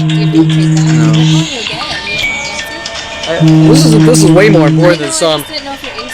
This is more important than some cheese dick AC guy told to try to set me up. Well, it is, but they come out and they try to figure out ways to provoke me. Or try to. I've hired maybe 3 or 4, but I've called hundreds and hundreds and hundreds, and they all are told to play the same game. I don't know you, and I'm going to do these things to you, and I'm going to try to set you up. Whatever, same thing. So, So it's like you've reached out to like 10,000 people to try and get help. years. Just call after call, and they play again. Why didn't you call us? Yeah, right, whatever. Right, you Okay. called for years and years and years to get someone to listen. So the point is, my father associates with all these people. Right. Mike Huntley was building a private investigator portal to link all private investigators in our office together, Tim Thompson. And my father's also hanging out with David Greenstein, the dude with the service animal that sets... None of this makes any sense, right? From this is way beyond any level of shady people, and yet they have NSA level resources. Doesn't make any sense. No. And I can assure you it's not really about me hanging around my father and not knowing who he was. These are government operations. Okay, I mean, you've seen the police. We've had 3 in Agoura, which I don't even live. We've had 3 police presence in a couple hours. Right at the McDonald's up there when I got food. Okay. Now remember, I told you the police officer nodded like he's friendly, but is he really friendly? I don't know. Because nothing... Okay, so... I have here expand on control. People don't walk around talking about controlling people like my father and Lorena Escobar did. Correct? Do you go with your friends and they talk about controlling their others? No. Okay, so when my father would go out to lunches with Lorena Escobar, they would talk about how she would control her boyfriend or husband and how he needed to be watched, or things like weird, freaky things like this. My father would show me that he's watching Shane on the cell phone, my little brother, on like tracking him everywhere he goes on GPS. I'm like, Dad, don't you feel like you're a douchebag or something? You know, like... How old is your brother? He was about 16. I mean, you don't think that's a little violating there? I do. I think that's a little okay. overboard. Violating it. Did I mention last week? Yeah, I did. Tom Farley coming to me when I'm 29 saying, Kevin, you can't control people. Do you see the connection here? My father working with Tom Farley since 8 years old, trying to collect information to use against me, and Tom Farley lying about everything. Okay? So this whole control thing, well, remember I was telling you earlier about disinformation and taking me out and trying to make me think that everything that's going on is normal. Like the steak thing? Like, well, everybody gets a steak. It's cooked wrong sometimes. Everyone does what? Like, sorry, I don't know why that popped into my head. I didn't hear you. That when you went out to dinner and they messed up your steak or whatever, and your mom was like, everybody, that happens to everybody. No, he didn't. I mean, he did on other things, but not the steak. But is that, like, or no, my mom did do that. But Yeah. yeah, and so what they do is they divert it from many to one. Does that make sense? Yeah. They try to take the fact that maybe 100,000 people are told to do the same thing and turn it into one single imperfection. Right. Yeah. Try to make me look crazy. But more importantly, what I'm talking about is the conversation, and that is a controlling. Like I'm talking generalization. She's trying to make it like, oh, this happens all the time or whatever, right? Yeah. Okay. But the more controlling, I'm talking more about the direct statements. Oh, okay. We would go out to lunch, and they would talk about how to control her husband and my father. Patty Guggen, I can't control her. And like, I don't know if I said it, but my thought was like, why would you? Dad, if you have an employee that you're running around talking about control, then you should probably fire them. Does that make sense? Yes. You don't control people. No. You hire people to do a job. If they can't fulfill the position, you fire them. And find someone else. Okay, you don't control them. You don't shove cattle prods up their ass every 10 minutes if they can't write what they need to write down fast enough. Do you understand? Yeah. Well, these are some of their conversations. Okay? And you were not the cattle prod level, but... No. The control and stuff. Okay, now my point is you don't normally sit around people talking about controlling people like that. No. That's a psychotic behavior. Do you understand? And how many lunches did you go out to with them? It happened like over and over. He would want to take me out every Tuesday and Wednesday, or Tuesday and Thursday. Lorena would get mad and jealous, and they would play this game like I'm violating Lorena's space. Like, because you're going to lunch with your dad and she isn't? No, she is going out to him. He's inviting me along. Yeah. Like, I ruined their me time. I ruined their special moment. Did they have, like, enough cigars like that? Not that I know of, but my dad has cheated on my mom, so I wouldn't doubt it. She's a Latin with big old silicone breasts, so... Just the way you said that, you ruined our Well, but think about it. I'm working at Golden State Sports Medical. Yeah. Every Tuesday and Thursday, my father is in the office. He goes to satellite offices all around the rest of the week. Yeah. Then he goes out to lunch with Lorena every Tuesday and Thursday during lunch hour. Business. Then he hires his son. He has Lorena hire his son, Kevin Perlman, to work in the office. Kevin, do you want to come along with us? Yeah. Now, it sounds all great and nice. Now, Lorena's running around like Kevin's violating my space and privacy. And she's riling up the office of mass groups worldwide to hunt me down and kill me. And they're contacting every restaurant employee worldwide to walk around going, enjoy, enjoy, enjoy, enjoy, and other thousands of other similar repetitive provoking tactics to try to get me to, like, lunge at them in anger during lunch or something, like the rest of the tactics. And they're staging it like well, Kevin, you have a problem because these are triangle relationships and you're violating Lorena's boundaries and the stupidest shit that doesn't make sense. Well, they invited you out for lunch, not the other way around. My dad invited me out to business lunches in a business office. So he made it There is no, first of all, there is no triangle relationship unless he's dating Lorena. And if he's dating Lorena, it's not at lunch hours. And he's not inviting me. No to their dates. My father's not inviting his son out. And even if it was a triangle relationship, it's still not anything that anyone would care about because they're playing the same tactic with Victoria Walker. I don't even understand what a triangle relationship would be in that way. It can't be. It's not possible. Right. And then they try it with Victoria Walker when she marries Matt von Malachy or Michael Bialis. Right? Well, Michael Bialis wants me to redo his website. Right. So I come over to his house all the time. We become friends. Yeah. But Victoria Walker's there, and then Michael Bialis treats me like shit, but Victoria Walker plays the Aubrey Fisher game. Kevin, will you build a website for me? Kevin, will you do this for me? Kevin, will you do that for me? Kevin, we should start a company. Kevin's trying to steal me from Matt, my husband, who he bought, who he co-signed the wedding ring for. Oh my god. Right? That's ridiculous. I'm not going to say I didn't call her once, but if you were to do the... Well, you didn't call Victoria her. Walker called me 100,000 times, and maybe I called her 100 times. You understand? And you weren't calling her to like give her. No, never made any sexual, never did this, completely. Perfectly. And then they play this game like, well, because you're friends with someone that's the opposite sex who's married, you're creating problems and you did this to yourself. Did your mom say that or something? They say it and they hint it with Adriana Oliveras and my mom, but the point is that I knew Victoria Walker way before she met Matt. Yeah. I co-signed for their wedding ring. There's no reason why Matt should be mad at me. Now, if he's some German nut job, crazy guy, jealous crazy guy, fine, that happens. Yeah. But how does Matt von Malachy have worldwide support with every attorney, the President of the United States, Congress, Senate? You understand? Right. And you would think that since you were friends or whatever that he would come to you first. Correct. So that triangle relationship is a normal situation in the context of reality. Yeah. Right? But see how they do the half-truths? Okay, so the point is that back to Lorena, there was no triangle relationship. There was a father saying, come out to business lunches with us. Nothing wrong with that. Now, then my father playing stupid like I don't know what's going on in this Lorena. Do you understand? Yeah. So what my father's doing is he's playing good guy, bad guy, or he's playing, I'm orchestrating the events. I'm the real psychotic at the top, Right. and he's orchestrating the events to ruin my life. And then he's trying to make me think, not say directly, but think, you know what you did. Well, there's hints of triangle relationships and space, violating space. But I'm not going to tell you what you did, so you're going to analyze your life.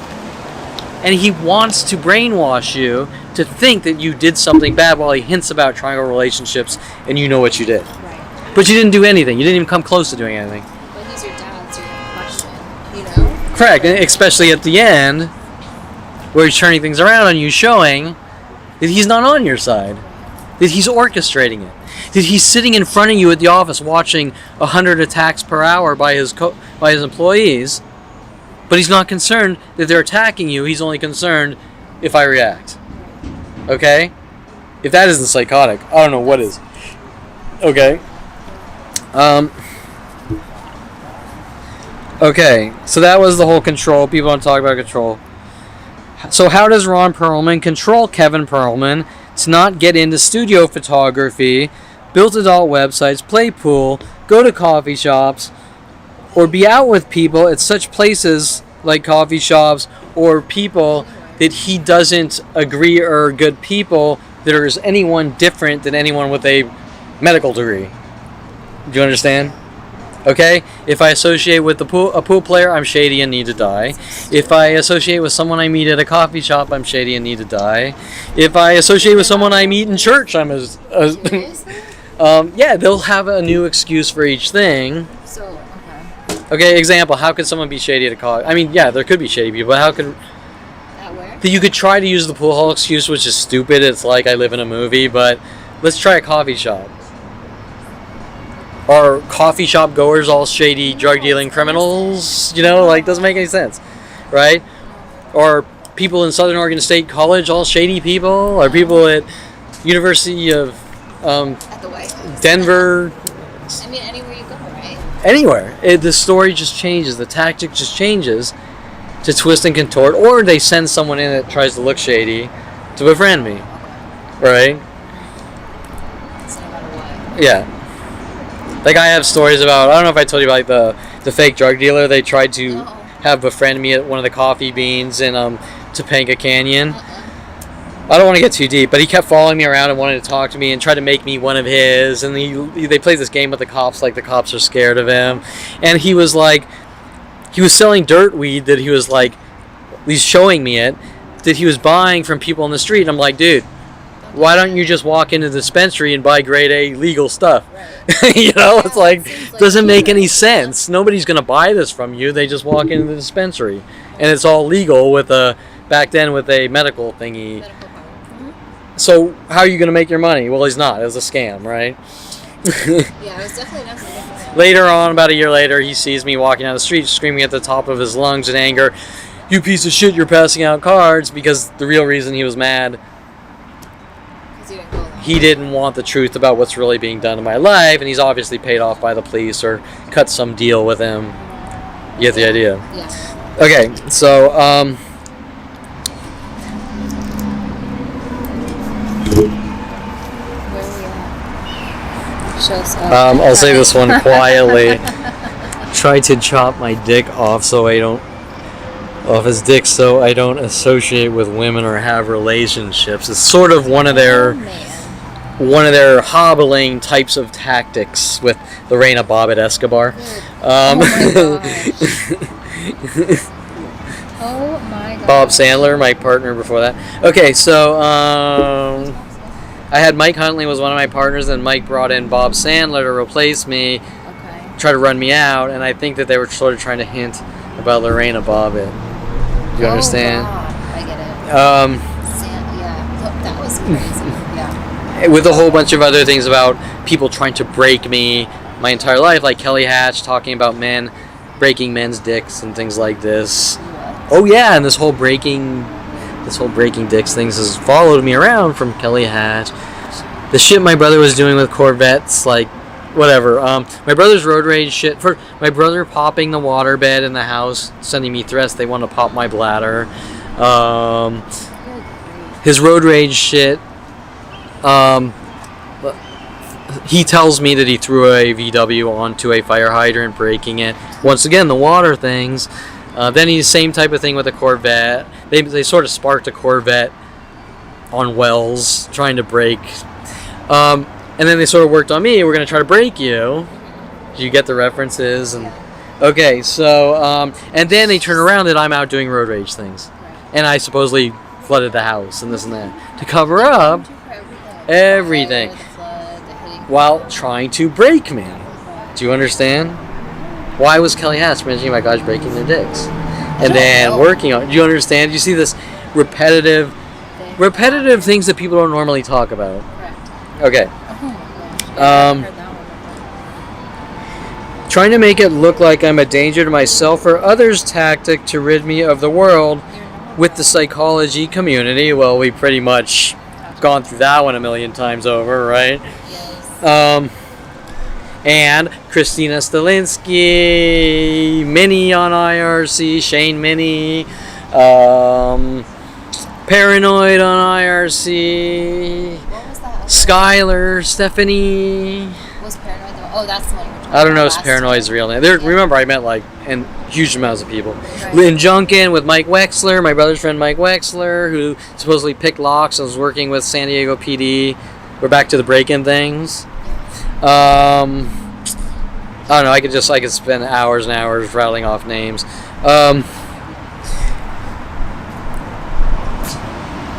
You mentioned people wanting to friend What? me. What is that? Oh, sorry. Okay, we're at Judge Eric Harmon. 5-day remand. Okay, so they get their bullshit paid off. 5 days. Jury tampered, paid off jury, who all claim none of them knew me. Okay. Well, from what you've seen all over, Yeah. do you think that's viable? No, There's no way 12 jury members can sit there and not know me. I'm 10 times more known than Donald Trump. And you've made all these reports, and they're going, you know, that all this stuff. Like, Correct. Yeah. So the jury it's impossible that the jury doesn't know who I am, but they all stated on the stand that they don't know me. Okay. They lied on the transcripts, or is on the transcripts that they lied. Why do you think they want to make me look like some crazy guy who has no concept of reality, never had a job, is like Mel Gibson in conspiracy theory? You've had all these jobs and creative businesses and all this Correct. work and all these things. You function like well in life. You know what I mean? Mm-hmm. So it doesn't make any sense. Correct. They're trying to, Now remember, on a court of law, it's about Jesus, what's it called? Beyond reasonable doubt. Yeah. Well, if Terrence takes the stand and flat out says yes, I'm in anger management, And I can talk to Dinky. I'm allowed to hunt down people I don't like, Oh my God. and Sean Dinsey contacted me before I went after Kevin, Right. with Bailey laughing and snickering on the stand, Really? my lawyer refusing to show any of the what do you call it, evidence to the jury, where the jury's like, what the hell's going on? The one girl's like, I can't believe it, he's not showing me it, and the prosecutor is. Leaving out any type of honest cross-examinations from the defense attorney. There's going to be beyond any level of beyond reasonable doubt when they're going to make the convictions on these tiny misdemeanors. More importantly, what does that tell you? It tells me they were always going to throw me in jail no matter what. Correct? If I went out and spent the last 40 years of my life traveling, feeding the homeless at third world countries, they were going to throw me in jail no matter what. You didn't have like a chance. Correct. Now, I don't feel like going into the reasonings. They threw me into maximum security prison in the hole for 8 days for misdemeanors, And then they say they which can't, is off the record. but they can't, and you can't find that, right? People say you weren't. No, I have the IRC down in LA, and I had the paperwork and I lost it at the last minute. So I was just so tired. I kind of toted it around with me from all the jail cell thingies. But I can explain it visually so anyone would know. Yeah. You know what I'm saying? What is the 5-day remand? What does that mean? Okay, so they convict me. And I just picked up on this a couple days ago. And then the judge asked me a lawyer question, which the lawyer should have answered. So Seymour was setting me up, and the judge was setting me up, Eric Harmon. And he says, you want to be sentenced now or blah, blah, something else. And I look at Seymour like, what's he talking about? Blah, blah, and he sort of explains it really quick, and I answer wrongly, like, just sentence me, whatever. Well, what he was asking was, do you want us to go talk about summary probation and alternatives to being sentenced and have another court date, or do you just want to be sentenced? Why would you ask the guy convicted that? Right. I mean, That's I a wouldn't lawyer know question. what that meant either. Yeah. Okay, so that's even more important when we're talking about things like appeals or things on transcripts. The lawyer's asking me questions that he would normally ask a lawyer, and really the lawyer's not supposed, or the judge isn't supposed to ask me questions. The judge is supposed to ask the lawyer questions Person representing. to keep me safe and make sure the right answers. Exactly. Do you understand? Yeah. Okay, so now that's a setup. They were planning it all along. This 5-day remand turns into a 11-day remand. What does remand It means I'm going to bring you back to jail because I think you could be dangerous. Well, for whatever reason I feel. Went back to jail for 5 days. Correct. That turned into 11. Okay, so I actually make the wrong decision, but it works out in my favor. Okay. So now what I say is sentence me. Yeah. He sentences me. We file the appeals, which Seymour was actually filing before we ever went to trial, which doesn't make any sense. Why did it turn into 11 days? I think they wanted to put me in the hole and scare and intimidate. And they saw that I was talking to all the fellow criminals, being on it. And the fellow criminals were getting mad because they were told. Now remember, it states that Dinsey worked with a lot of gang members on District 12 running for city council. Okay. Get it? Everyone in that jail was top-level gang members who've probably killed people and things. Well, it was maximum security prison. Correct. They were all gang members. They all knew each other.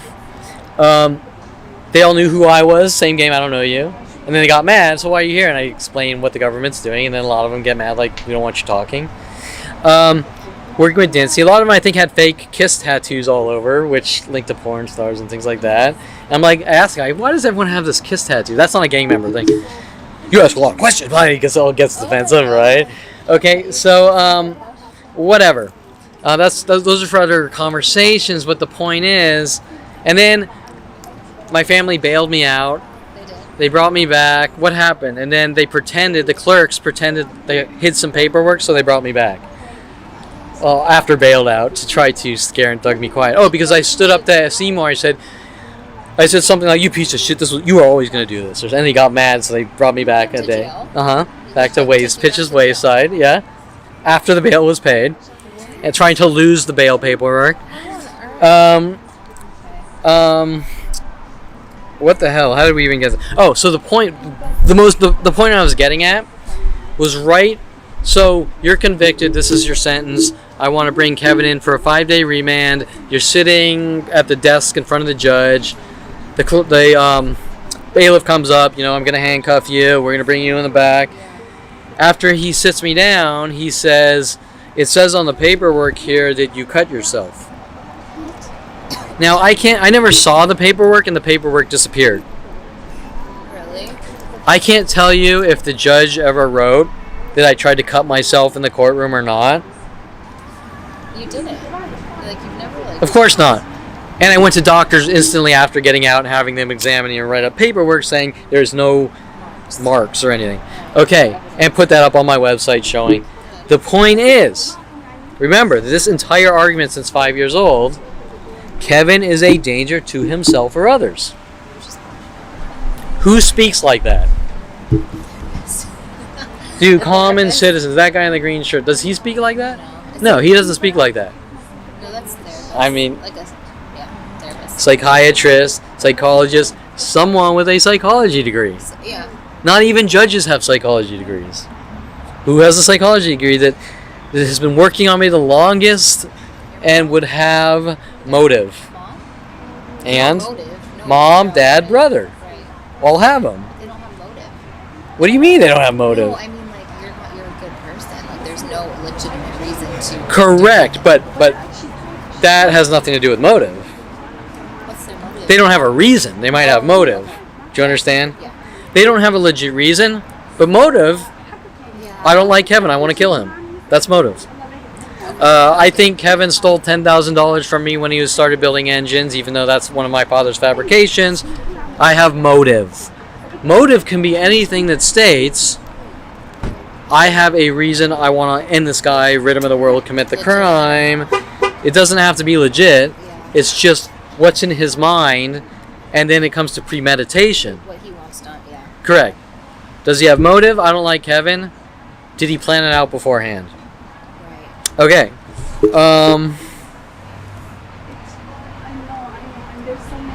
This one, I wanted to ask Where you are about this too. Okay. You mentioned people wanting to hurt you. It's the next one down. Judge Eric Harmon.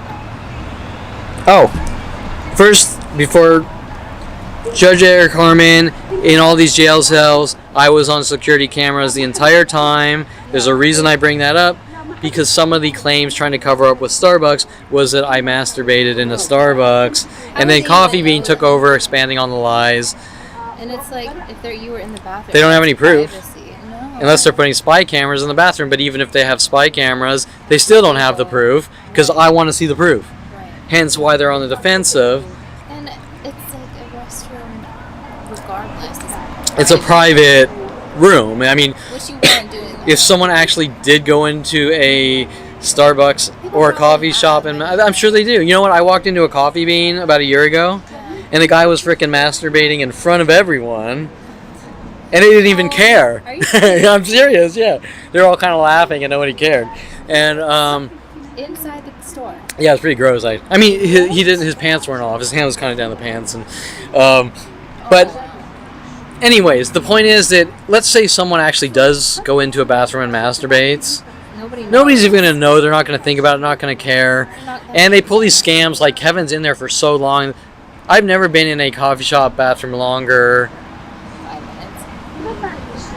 I'm a guy. I'm in and out. Although there was a point where I wanted to see how they would react. So I'd sit there and like read a book or something for 10 minutes to see how they would react. Yeah. But they were working on the excuse before that happened. Right? Right. So I wanted to see what they would do, and I don't want to get into the mass attacks from those things. And it was actually linked to Tom Farley and a date with Maria where I was constipated, which gets even weirder. Yeah. Maria, I haven't heard that name before. Yeah, Latin, whatever. Okay, so anyways, the point is that if I have, because one of the arguments is I'm a danger to myself or others and I have no self-control, well, let me tell you, I've been in the worst of the worst, And you have. and in the worst, Yeah. people were told to work on me all day, just like everywhere else, constantly attacking. So not only are you in maximum security prison, but I don't know. I'm just gonna finish up this thought. Not only were they put me in maximum security prison, but the entire prison is working on you constantly as well. Think of the pressure. They still couldn't get any type of lack of self-control. Right. Okay, let's figure it out. Can I run? Okay, so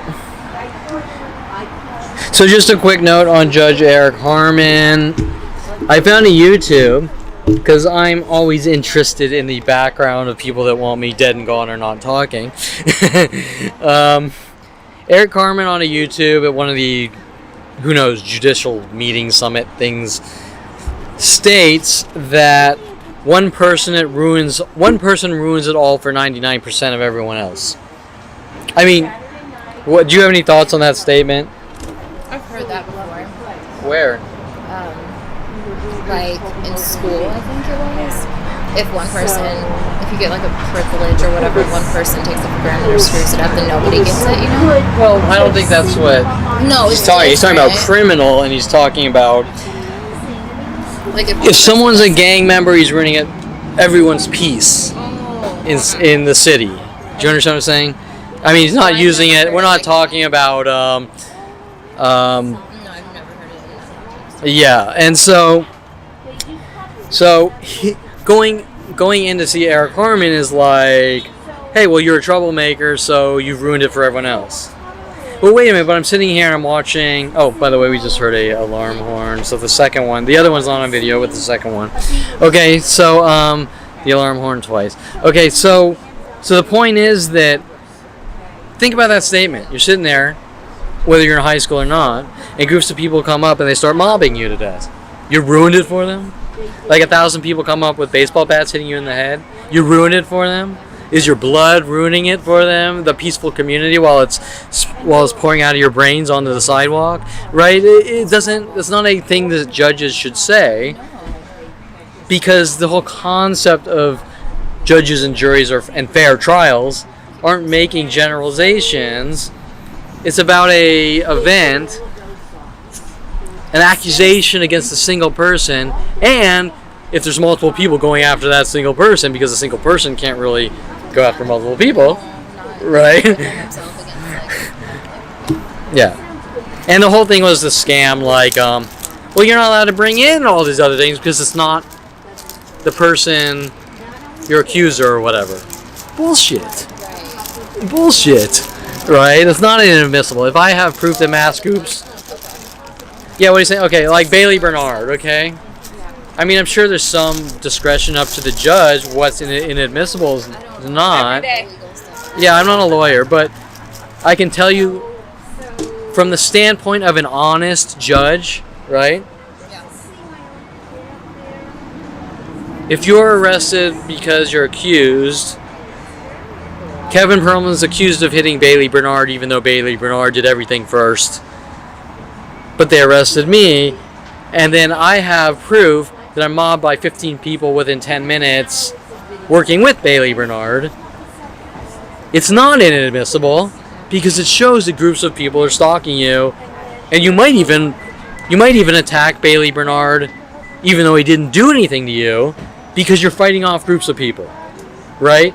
So that is admissible as evidence. Now, if a judge wants to say it isn't, then he might not like you or something, right? Or maybe it's coming from top down. I don't want to stand up to Congress, Senate, or the psychology. Well, like I said, obviously Judge Eric Harmon, like everyone else on the planet, knew me, just like the entire jury played this game. None of us know you. And by the way, when he would die at the jury, he just said in 10 minutes, he's supposed to go through each one. He just said, does anyone feel blah, blah? Okay, whatever. I mean, it's a whole scam, right? Whatever. I don't want to go that way. Okay, so the psychology community also wants me to tell you things that have been done to me so they can try to say I did it to myself to try to cover up their crimes. Does that make sense?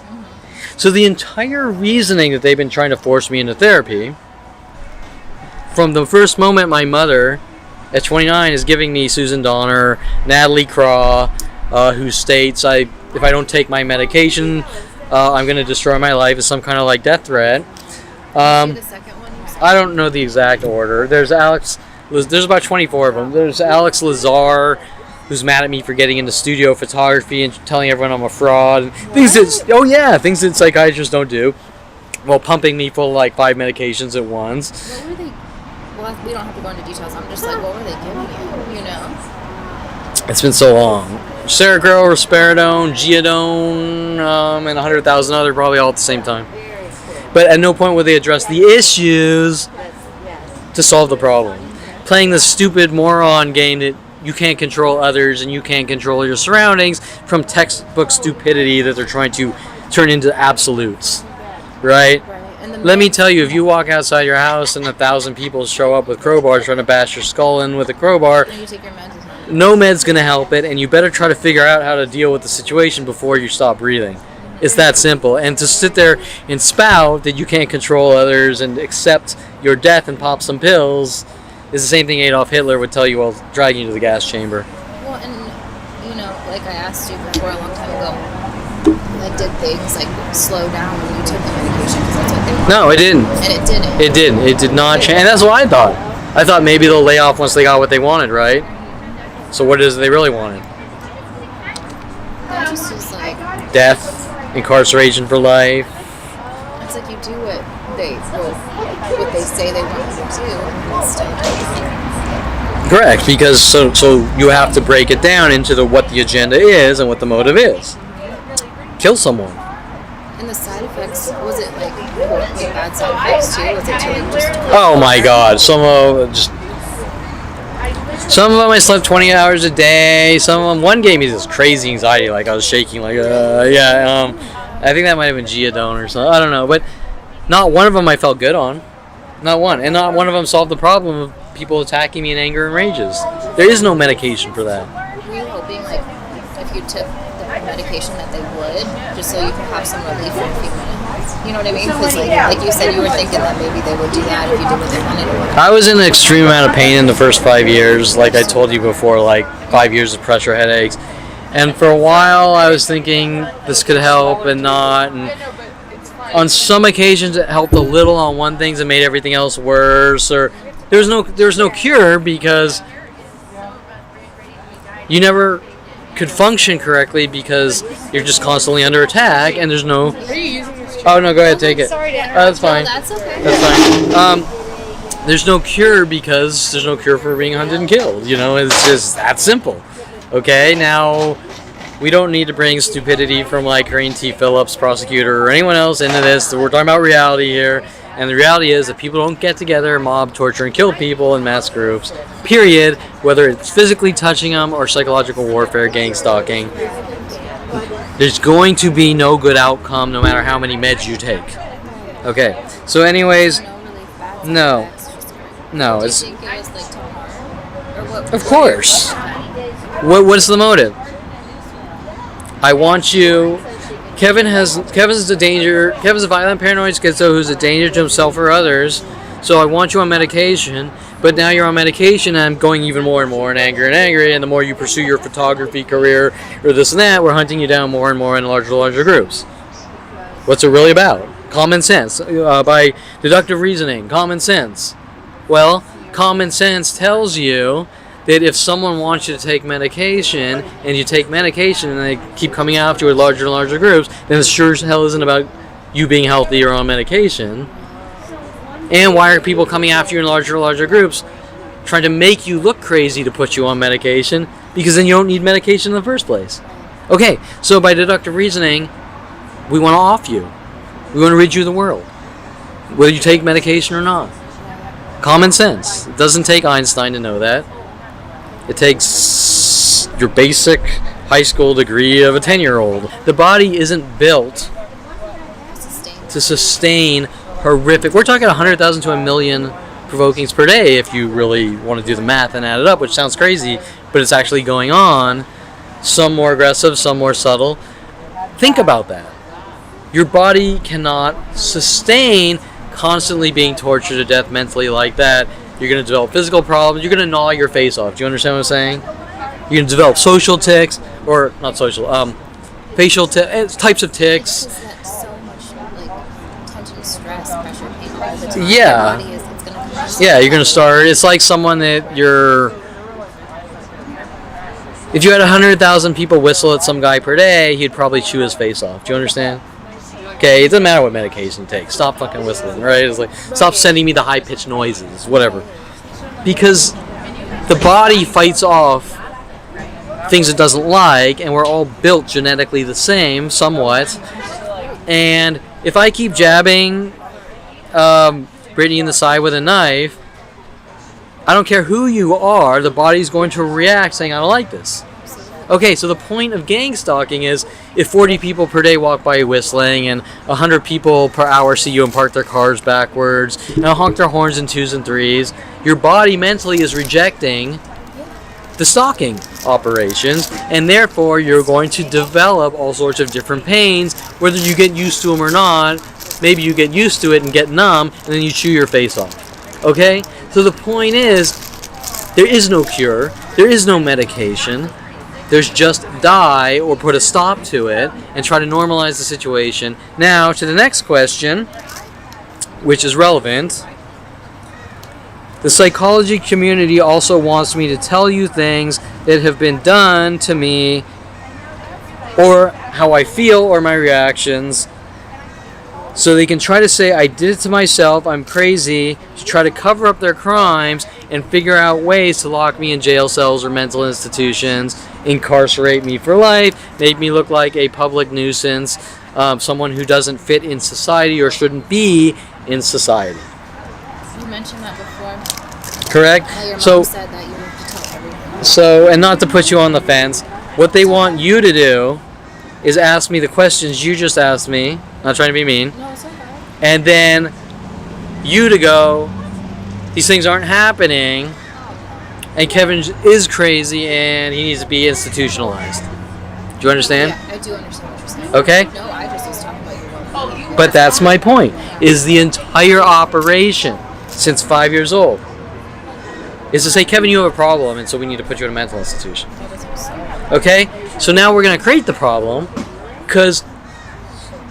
and lie, you're imagining it, so you need to be put in a mental institution with my brother running around saying, Kevin, you have a problem. Do you understand? Okay? So the entire reasoning is eradication, and the entire reasoning, this is a more direct example. If I keep running up, slicing on you with a knife from behind every day, and then I run up to you and say, you just developed a rare disease of bleeding to death, so we need to put you in a hospital or mental institution, and you shouldn't be running around the streets because hospitals aren't healthy, or being out in public isn't healthy for you because you keep bleeding to death, is the same direct analogy as gang stalking. Example, every time you go to coffee shops, mass groups come into coffee shops stalking you, and you're getting angrier and angrier, and you're deviating from normal life and getting things accomplished, and then like your friends like Tom Farley will lie and say, well, Kevin, if coffee shops are such a burden to you, why do you go? You're crazy. You're crazy, you have OCD, blah, blah, blah. Well, I have tons of lawyers making up the same lies. Well, it doesn't matter if someone's doing these things to you, you still suffer from this. It does matter, that's the entire point. It's like if these things were not happening to you, then you wouldn't fight. Correct. If I'm walking around punching random people, for no reason, then I'm probably a violent paranoid schizo. If every teacher I have says, Kevin, punch that student, I'm not a violent paranoid schizo. And let's say after 47 years, I punch someone, even though I haven't, they got what they wanted after 47 years. See, Kevin's a violent paranoid schizo because he punched someone and it doesn't matter that he was provoked. Sure it does. Right. You're saying that you're making this up, blah, blah, blah. Why on earth would anybody make this up intentionally on purpose and live in a way that you have to live in? Well, Corinne T. Phillips and with their worldwide groups that don't know me supposedly say it's about making money. On the stand, Corinne T. Phillips, Kevin, is your website about making money? That's like what? Are you joking? Thank you. Wait. Say it again. I said, are you kidding? I looked at Corinne T. Phillips on the stand. By the way, I shouldn't have been on the stand, so you might want to ask Seymour Amster why he wanted me on the stand so bad, even though he's trying to lie and say that I wanted to be on the stand. I looked at Corinne T. Phillips and I was like, I don't see how that's possible. Well, pop-up ads? Pop-up ads. That's their only way they can... What's that? You know how sometimes you go to a website and a little pop-up window like, hey, go buy this or something? No. You're not going to go... So am I going to make like $100 a year on pop-up ads? And I'm going to buy my mansion, my $1 million mansion with pop-up ads I make under... Yeah. Yeah, all day and I have to pass out cards on cars parked backwards, something like 5,000 a day, while trying to go to a simple place somewhere down in LA or whatever, and I get deviated from any type of normal life, and they try to make it like, hey, this is the life you want, and you're trying to make money. It's like, are you kidding me? That's like talking about some Jew bleeding to death, thrown in a pit from a Nazi, crawling out bleeding to death, and they're going, you just want to make money by crawling out of that pit because you want to become famous, right? They're insane. Seriously.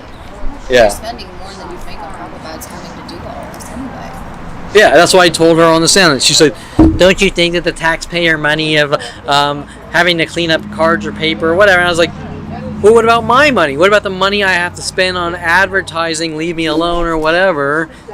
These people won't stop hunting me. Why would you do this for fun? I don't get what their reasoning is. Like, clearly this is not choice that you chose. You know? Okay, so now take your common sense and break down the real reason you think they're doing it. You don't understand why they would do this, so why do you think they would really do it? I mean, like, there's no other reason. Just I don't know. No, repeat it. Repeat it. Inflicting harm or pain or making you manipulating someone. Or stopping me from Living a happy life. and Talking. talking. From everything. Kevin knows too much. Example. Why did the United States government say that Edward Snowden is a hacker and he's some low-level, no-brain guy that doesn't know anything? And To cover it up what he really thinks. correct. Because they don't want those government secrets out in the open. They don't want people knowing what they're really doing. They're capable of doing, so. Capable of doing. They don't want mass hysteria in the name of our government or insane, which they are. Mass hysteria, or remember, in the government's eyes,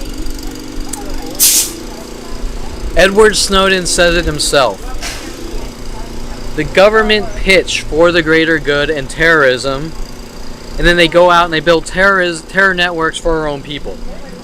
And when they're pitching, we want to stop terrorism, you're not thinking they're doing demented things like collecting everyone's detail by detail. You're thinking they're putting in missile defense or something, right? The point is that while Edward Snowden programmed half these systems, he's coming forward going, this is insane. He's talking to his coworkers going, this is insane. The government's going, Edward knows too much, threaten him, blackmail him, use our systems that are for the greater good and to stop terrorism, we're going to hunt you and terrorize you. And he supposedly realized that very quickly and took what he could and fled to Russia and got to the news people and exposed them because he knew it was over for him, and he states that he would never have even had a public trial because of FISA. He would just be thrown in a closet and disappear. Okay? That's why he had to get out. Yeah. And they're pitching he's this crazy guy, blah, blah, blah, who knows what, right? And he's an enemy of the state, and well, technically, I guess he is an enemy of the state, but he's a fucking hero. How What? were they able to release that? Well, the press released the information before the movie. Oh, you mean the biography movie? Yeah. I mean, Because it's your First Amendment freedom of speech. But I mean, like, I'm surprised that they allowed it to be released, you know what I mean? Or maybe Well, I'm they can't stop it. It's public information. Example. Okay, let me explain it. Edward Snowden is bound by a government contract saying he cannot divulge any government information. Oh, but once it's out, then everybody. Also, on that note, I'm not a government employee. I'm the example of what Snowden came forward about.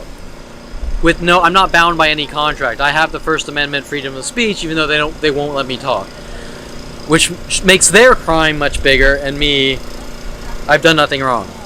Edward Snowden has committed a government level, high level crime on paperwork by doing the right thing. He's a hero.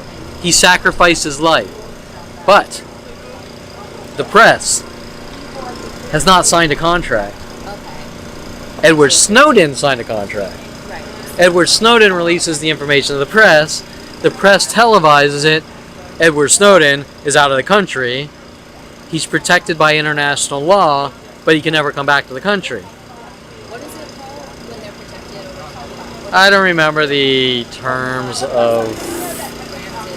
Oh my gosh. Oh, granted, yeah, I don't know. But anyways, the point is that he's not going to come near the U.S. anymore because the high-level government people who believe in things like the ends justifies the means and will kill 100 billion people to get what we want are going to come after him as an enemy of the state. Okay? Kevin Perlman does not fit that criteria. He's some average private schmo that woke up finding out that he's involved in these operations. He's a target of these operations. Does that make sense? So the point is that they want me to go to a psychiatrist and say, I'm crazy and I see things that aren't there and I'm in horrible pain, and they're going to say you're crazy and you're a danger to yourself or others, so now we want to put you in a mental institution. Here's the thing about that. If you're a danger to yourself or others, there has to be like evidence of that, and you've never been violated, you've never done anything like that, and it's going to threaten other people or yourself. So they have grounds. They don't have grounds, but remember there's a difference between the truth and what people say and the people that have the power to do something like arrest you or throw you in courtrooms with lying judges paid off jurors. Do you understand? So the reality is not about right or wrong. The reality is about power and abuse of power. And how do we fight against abuse of power? That's one method, and that it's a complex question and it's a complex situation, and I can't answer. I don't have all the answers, but the first step is freedom of speech and getting out the truth. And just a side note, like, if you were a danger to yourself or others, I've been working with you for a long time. It's been about 7 or 8 months. So if we've been working together that long, by now I realize that, and I think I've had to do something about it too, you know? Yeah.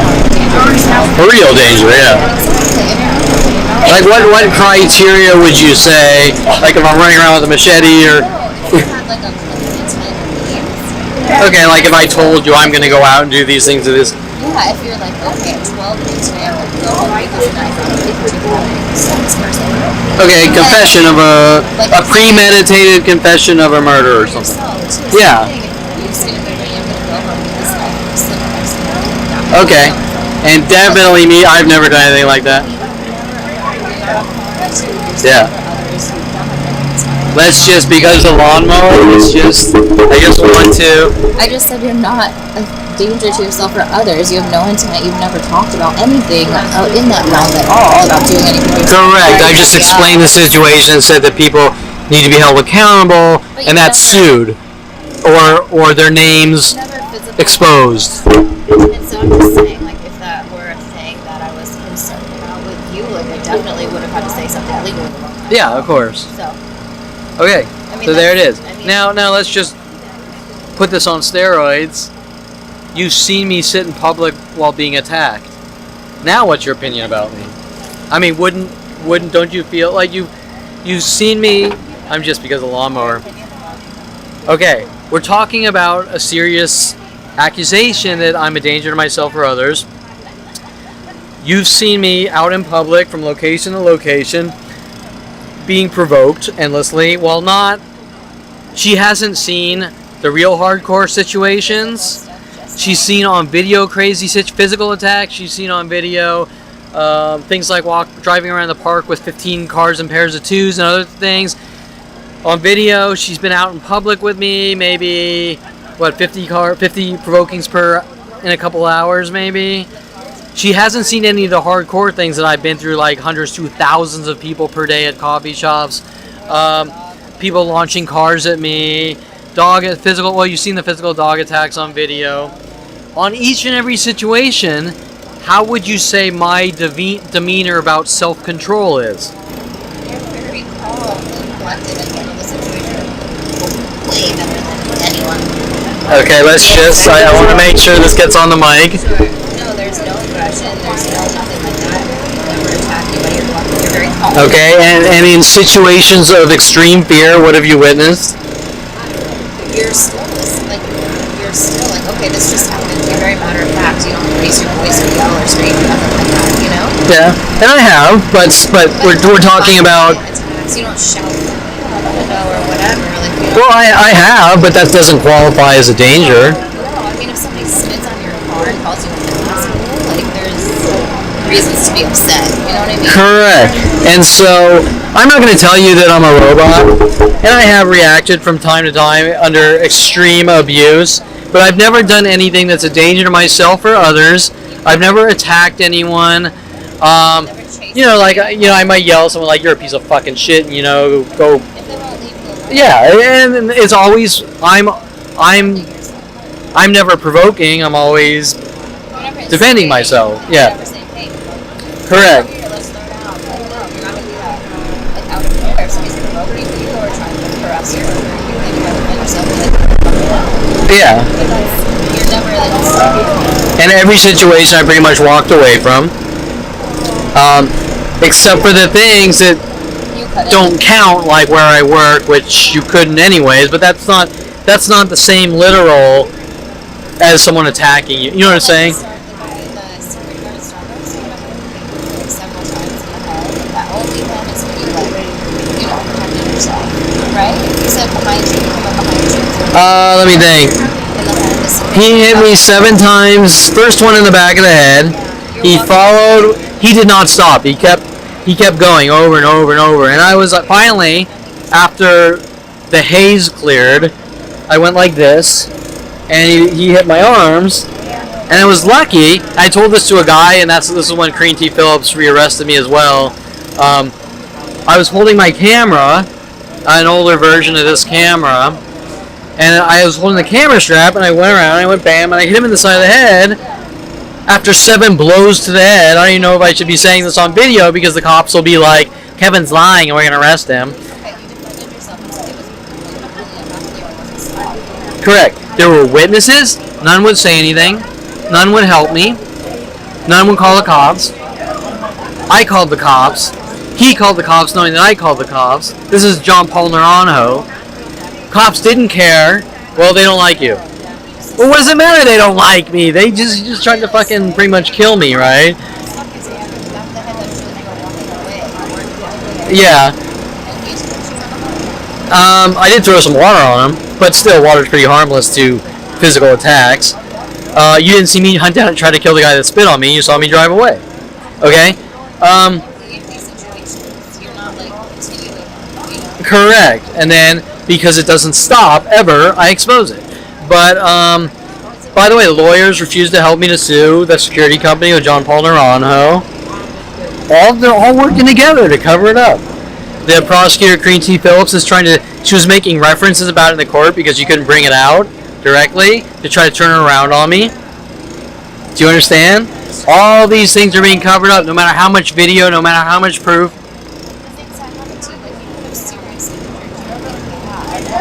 Yeah, I was lucky. I stopped him. And I'm not really a fighting type person. That's probably the only real fight I've ever been in where I actually had to throw punches back and defend that and Bailey Bernard, but Bailey Bernard was after. That's the guy that followed me home, and he was putting his shoulder in me. He was screaming at the top of his voice. I can't use my... Kevin, why do you do this? Kevin, why do you do that? Well, his elbow is like this, and I'm trying to walk away from him for about 30 or 40 yards. Kevin, do you live here? And I said, yeah, you know I live here in the rest of the world because you're stalking me in groups, this and that. He throws his body against the fence so I can't... I put the key in the gate, he hits my hand out, hits the keys out of my hand. You don't think this guy has already assault and battered me like 100 times over? Cops don't care. So then I throw a punch because my life's at stake. Okay, what would you do? Let's. Okay, would you sit there and sing him songs and ask him about his family? But you're past that, right? You're way past that. Yeah. I do whatever I need to do. Yeah. Yeah. Now remember, my father with Mike Huntley, while sending these people after me, paying them off or whatever, are saying, Kevin, you're not allowed to defend yourself. Why? Something just... Was that your phone? Did it shut off? I think the paper just flipped up. It said, well, it was like a DVD. Oh, no, that was probably not. Okay, so why do you think I wouldn't be allowed to defend myself? They don't want you to defend, like, I don't know what you're saying. Brittany, a car's flying at you and the guy wants to run you over, you know? You're not allowed to defend yourself. So you want me to... Correct. Correct. Don't jump out of the way. Don't throw any rocks at the guy running you down. Don't do anything, right? Just die. You're like, no. But that's not... It's like a human nature to, like, survive. It's a human nature. There's also an us, you versus them scenario where if you call the cops, they might be there in a couple hours, but that's way too late because this event is less than 1 minute.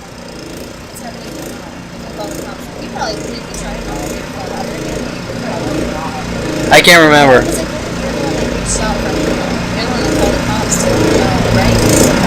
Yeah, but what they do is I call the cops, then he calls the cops to try to cover it up, just like John Paul Naranjo. He jumps back in my gate, again, after calling the cops, because he knows. Why do you think he did that? Why did he have no fear about the cops? Correct. He's being paid off by the cops. Do you understand? This isn't a one-time incident. Whatever. This isn't a one-time incident. Yeah. This isn't a one-time incident. This is a, at that point, 15-year incident on a daily basis. You understand? I can read it like Braille.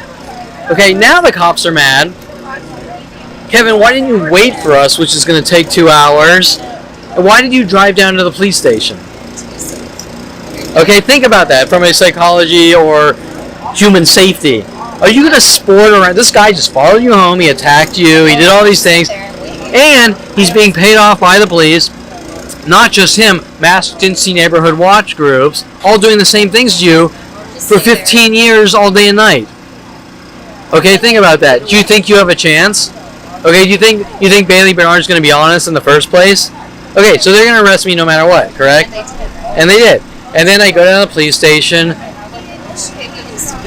I didn't have a lot of proof, but I had the photo of him on my property and things scattered. Oh, are these your cards? Well, who cares about the fucking cards? The guy attacked me, right? But then he's going to make it into, well, Kevin, you're a public nuisance because you pass out cards and they don't like it. Yeah. So it's okay for him to, like, push you and, like, physically, you know, assault you and all that. Correct. Because you pass out cards. And then it spirals out to the truth, which they don't want coming out. Well, I have to pass out the cards because of these endless things. which is why I had all the proof for the courtrooms, and they knew it. But they've somehow managed to pay off all the attorneys to not bring in the full story. Imagine that. Detective Angela Stewart and the bye-byes. Okay? Do you see? If these are honest people, why do they have to contact everyone in the country telling them not to help me? Correct.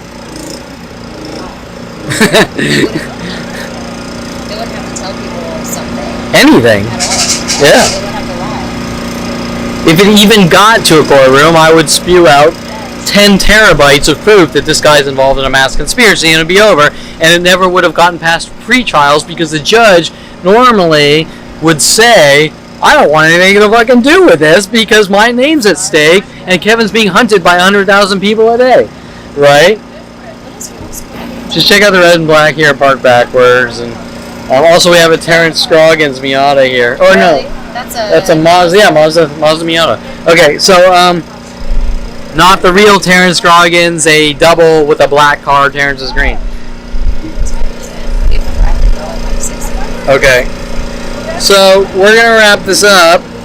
Today's was a little longer, and yet we still really didn't get to the Golden State Sports Medical Office. You can see how complex this is, and I want to veer away from Terrence Scroggins court bullshit because once again, that's all distractions because my father's paying off these people to try to stop me from talking about what happened in his office, which links to earlier and earlier events, which are really more important because all of these are distractions and cover-ups to divert me into talking about things with question versus things that are just totally unacceptable, like Quigley telling me to punch Paul Schaefer for no reason, for set me up and things like that, right? So, okay. So on Friday, yeah, okay, so the names start coming up on the top of the list here, like Shanna Bryan Seva, George Escobar, Lorena Escobar, Alita, Brandon, Adrian Olivares, Lenore Calderon, Denise, Patty Guggen, Patricia Vilas, Tony Montilla, Elsie Sandoval, Fernanda Simi, and there's really about 22 others just in the office alone, all connected with the entire local areas. Thousands of cars per day parking in that parking lot alone, those parking lots for 14 years. Police cars parking in the parking lot in strategic ways to send me hidden messages showing that the police are involved in these mass stalkings. Because really we can obsess on the did you or did you not, and Kevin, you're a liar about Terrence Scroggins, even though it's blatantly obvious by now. But I think more importantly is really showing the escalation to why my father had to pay off Dincy and Terrence Scroggins and those connections, right? You understand? Because they don't want me talking about the past, and they want me to play. They want to play these obsession games. Well, Kevin's obsessed because he's focusing on the past. Well, yeah. Well, let me tell you, the past keeps happening every couple minutes to me, and related events linking back to those like Tom Farley from 8 years old, who doesn't want me talking about then, trying to silence me now. Even if I were to pretend like this never happened and start a new company, and they still would be hovering over me going, you don't talk, and in the moment I think that you might say something, you're a dead man, which is how this really starts at 29. Really? Yeah. Yeah. We have to go, but for example, after Mike Huntley flipped out and you're a dead man with the police, I went to Starbucks writing business plans on a piece of paper, trying to start new companies. I started several new companies. I started Tweet Studio. I started, I think, the Art Connection. I started another one which I changed the name to Vibester, which were all, Vibester was kind of like a build your own website database system, like a hybrid of MySpace and build your own website, which catered towards the person who has no technical knowledge, like the Facebook users, to JavaScript and web developers and graphic artists. So it was supposed to cater towards the no-brainer to the highly sophisticated programmer that could customize and build extreme complex MySpace level systems which had all sorts of communication and social tools and integrating things with the music industry and artists like photographers or painters.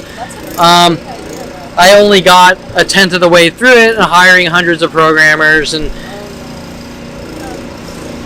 they were mad at me for writing on a piece of paper thinking I was writing about them. Do you understand?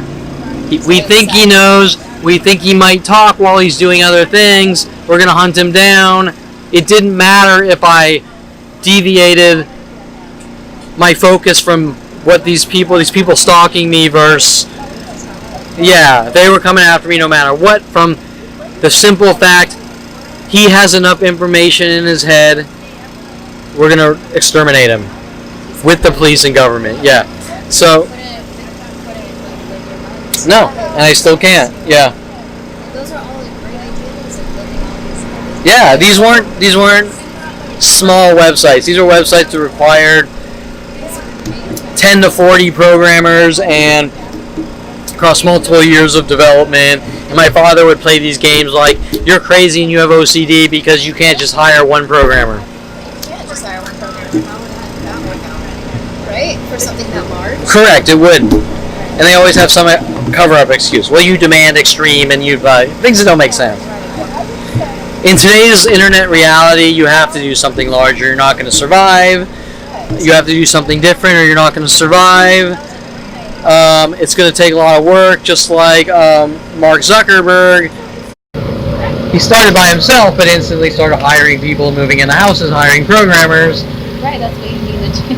Right? You got to do what it takes to make it happen. And when you have crazies following you around saying you hired more than one programmer, so you have OCD, and we're going to stop you because you're a danger to yourself or others, it's not about psychology. It's about stopping you from succeeding in life. And then it would skip with my father asking weird copyright questions about music and trying to figure out ways that I'm going to destroy my own life or weird things like this, right? Before it ever happens, like everything else. Okay, so that's it. Looks like it's about 2.5 hours, maybe longer. What time is it? 1? I got My 10, watch. 11, 3. Yeah. Okay, so it's 3. I don't know what time, whatever. Who cares? Okay, so next time we still haven't really gotten where we need to get, but next time, okay. So that's it. Bye for now. Oh, and by the way, there wasn't a super lot of the stranger stalking. There was a few things, but not really. like before. And that fluctuates. So anyways, okay, so there it is.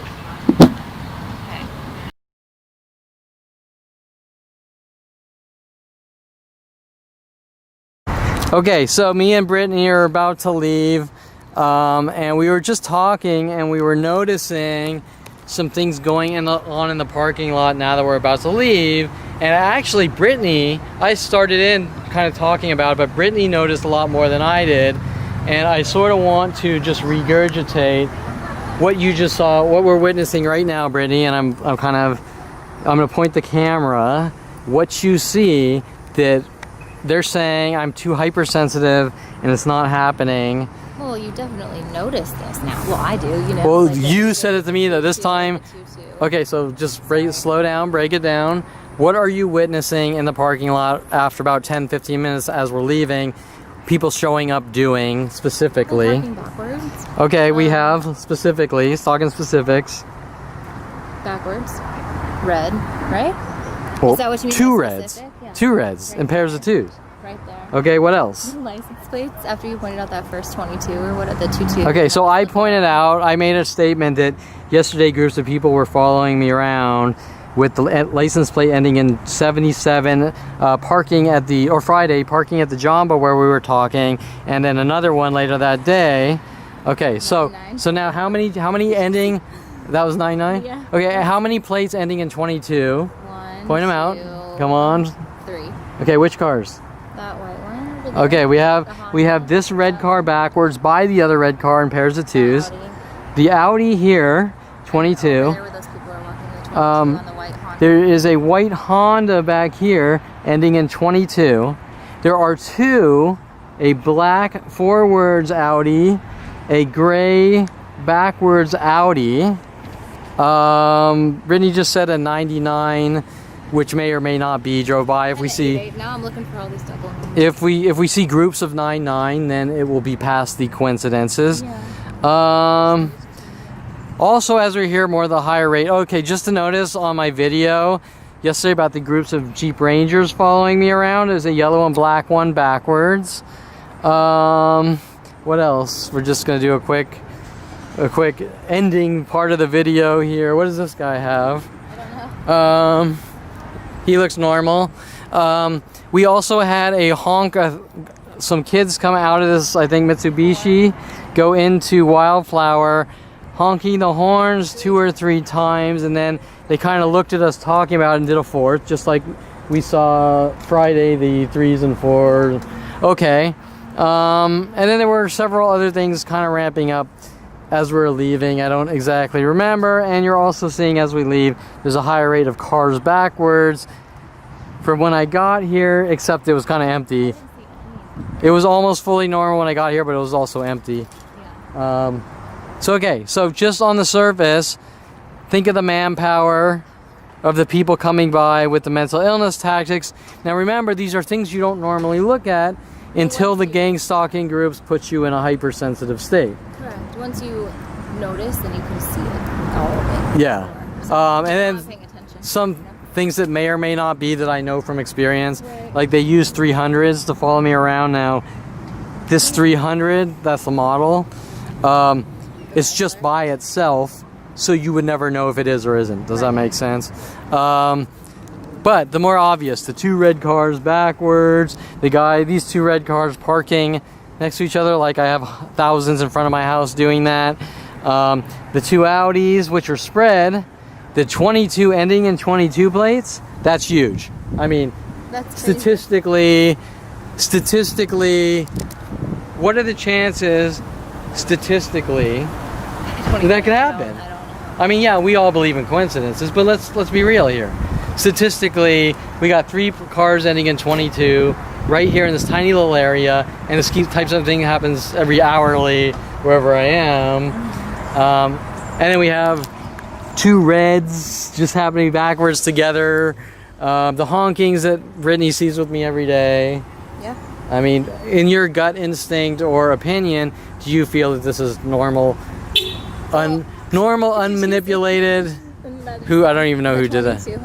Oh, the 122. Right here. Oh, maybe as a guy inside. Do you feel that this is normal human behavior, or do you feel that there's some manipulation going on here?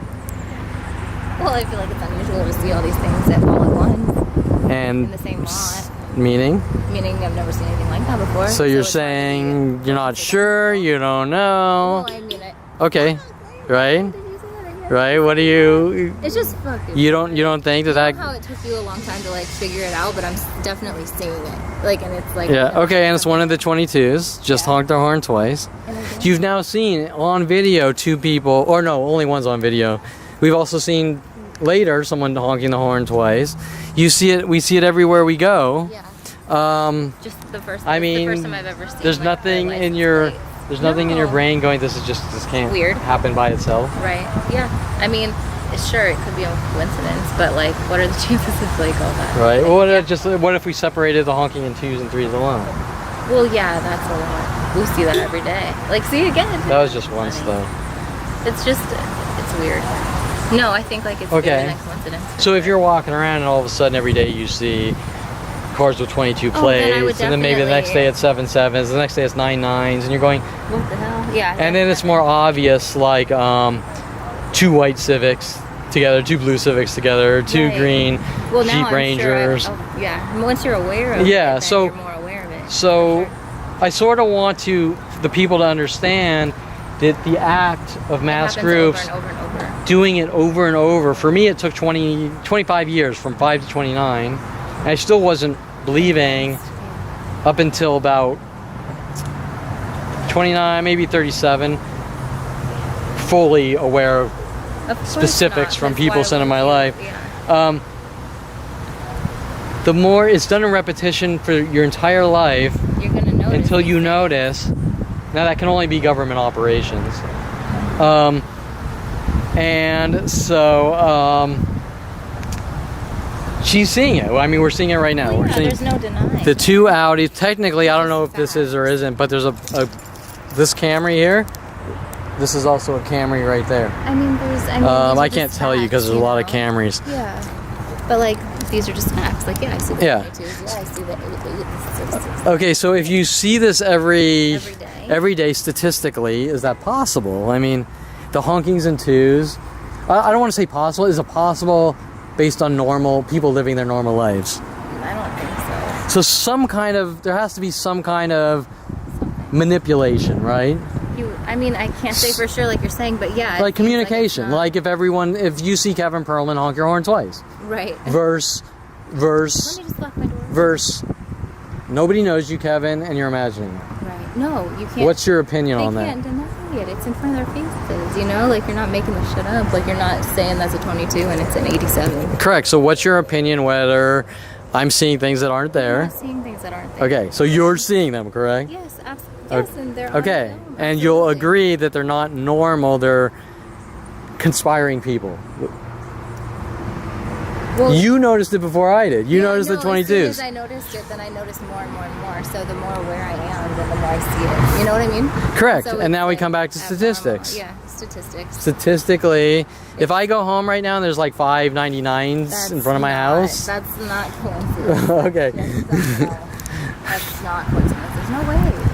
No, it's okay, so Brittany, just like me, I noticed the 77s yesterday going out to Camarillo, or Friday going out to Camarillo with Brittany, and then I noticed 122 here, and then Brittany noticed all these other 22s going. I didn't even notice it. I was focused on the two red cars backwards and things like that, and the horn honkings. Now we have another red car. Are they going to honk?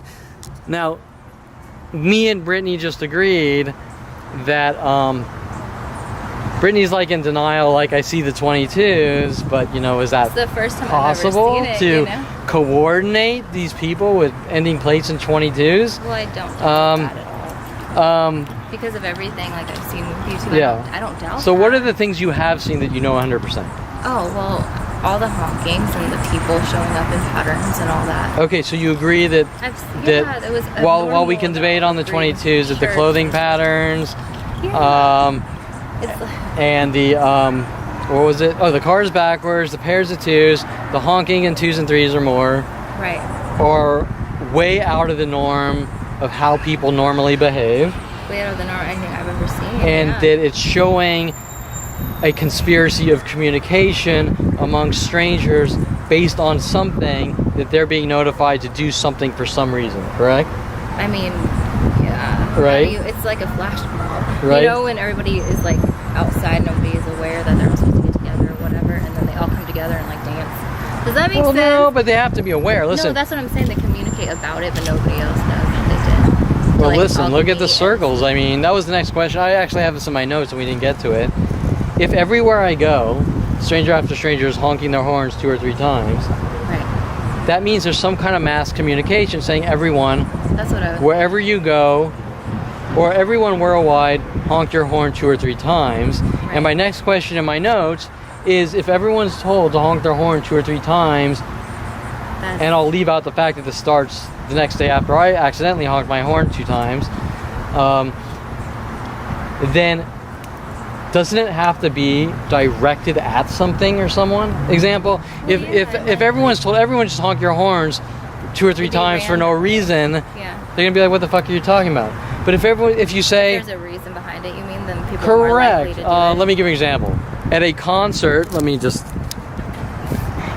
at a concert, we all used to go to concerts and hold up our lighters Right. on a universal language to show respect for the artists. Like a, yeah. Now they use their cell phones. I'm just gonna circle Yeah. so I can pull it down. Yeah. Okay. Okay? Yeah, you're right. So if people are all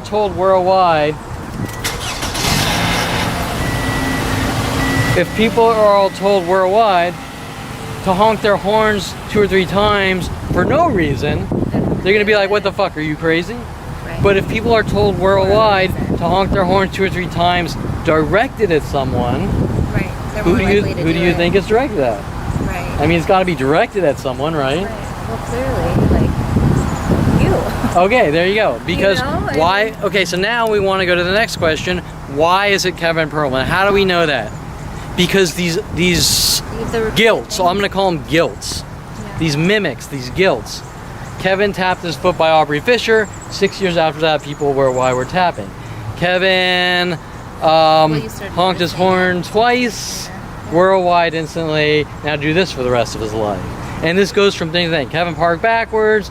Kevin put one foot on, or put his feet on a chair at a coffee shop. Every coffee shop in the world, Kevin someone likes sees me, wearing puts his feet up on a chair. Green shirts. Kevin wears green shirt. Kevin thinks he's in the military. Everyone follow Kevin with green shirts and camos. Okay? They're all reactions instantly to one of my normal behaviors, which they say are crazy behaviors. Right. And then they say, Kevin, you're making us do this to you because you're ruining our lives. By wearing a green shirt. Correct. Now we saw the horn honking note, or the note, is Kevin, it's your alarm, fix your alarm. Right. That's the cover up. You're doing this to us. Right. Making you, yeah. So. That's crazy. Okay, so this guy is in a green and black 2 that just got in the Audi with the 22 plate, and there's another guy standing around in green and black. Okay, so my point is, okay, so we're leaving the parking lot here. We were just talking with Brittany. We see our 2 reds backwards. We see our Jeep Ranger backwards with the yellow and blacks. And the recent Jeep Rangers. There was a second Audi here. I don't know if they moved their car. Let's see. There's another white Audi in these groupings. This looks like a whole new one that showed up. So 3 white Audis, I think, or 2 whites and a black Audi. Okay, so now the lot is full. When we got here, most cars were forward, but the lot was empty. So let's sort of video and document what's going on in the parking lot of things that are, aren't, may or may not be. Based on people strategically following me here to create mental illness. As we left, we noticed tons of things. So far, the only things I noticed were down by the restaurant or coffee shop. I don't see any of the patterns around here. Most of these look pretty random. Most of them are forward. There are a lot higher rate of backwards, which makes sense. But remember, most of the ones that are backwards are directed to me, whether they're in groupings or not. That's why most of these are forwards.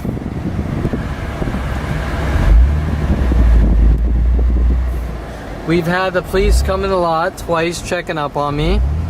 Don't know why. Okay, we have kind of 2 cars back here towards the back, 2 reds, but they don't look out of place. Although one is an Audi. So they could have wanted these 2 red cars together. Just like we have 2 cars backwards kind of close. Right? So 2 reds, 2 backwards here. Well, everything else is a little more normal. Hard to really know for sure if that's part of the gang stalking groups. And it probably is, because, I mean, why is everything else here forwards, right? Everything else here is forwards. Minus a few exceptions. Let's just, gray Accord could be a coincidence, right? They're not directly together. 2 SUV-ish gray things together here now, and 2 blue things together here by Panda Express. Now, one of the things I want to note is that if people are randomly coming here or anywhere else, what they do is they park the blues together and they park the similar cars together as close as possible, right? So it's not necessarily we just followed you. It's more of a we're coordinating the pairs of 2s in case Kevin is around. Just like we have a Camry here and a Camry here. Now that could be coincidence because there's a lot of Camrys. Although these 2 reds, that's not a coincidence. The groups of 22s, not a coincidence. I'm pretty sure the yellow and black Jeep Ranger here, just like the yellow and black X-Sierras, groupings of X-Sierra, yellow and black X-Sierras are following me around. And more importantly, the video I did with all the Jeep Cherokees, or wait, Jeeps and Jeep Cherokees yesterday at strategic locations, which is obvious, showing that that's probably connected, even though I'm out in Agoura now, to these worldwide strangers doing these things, right? Hence why you saw the cops come in multiple lots following me around this morning. Okay, so as we leave, let's quickly do the McDonald's lot here that the cop followed me into, nodding. But why was he nodding? He was being friendly, I'm not going to deny that. But just because someone pretends to be your friend or friendly or whatever doesn't mean that they're really your friend. And in my life, most of those people want you dead. So that's a little interesting, but not you can't really pinpoint it. I don't see a suit. Oh, there's still a cop here, which is interesting.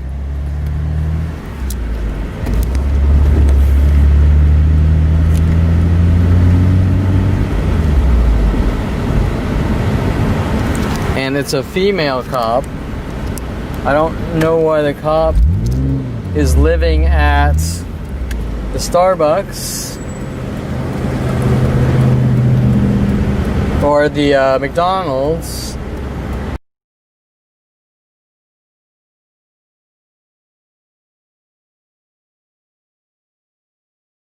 We're cruising out to the car, to the coach A, to go meet with Brittany. Let's do this thing.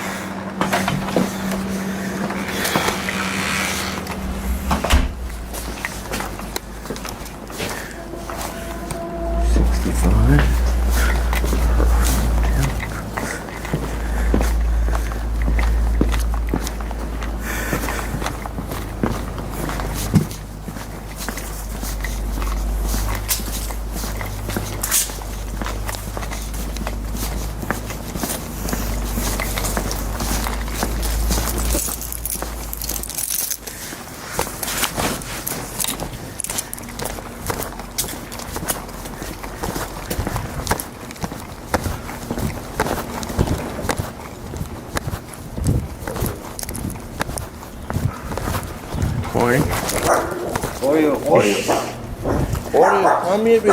No. Sorry about that. That's okay. It's morning.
Dog walker.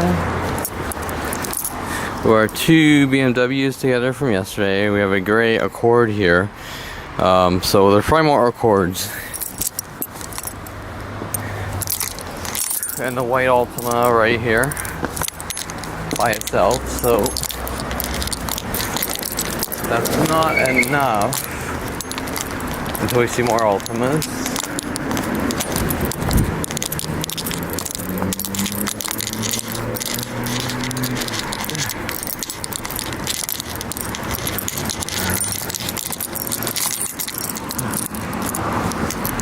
A lot of times, believe it or not, they do the moving trucks here to hint that they want me to move, believe it or not. Now someone's put something on my car window. Gee, coincidence. Or gee, what do you think? Especially after yesterday, them tearing off the bumper sticker. So let's see what threat message they've sent to me today. Right?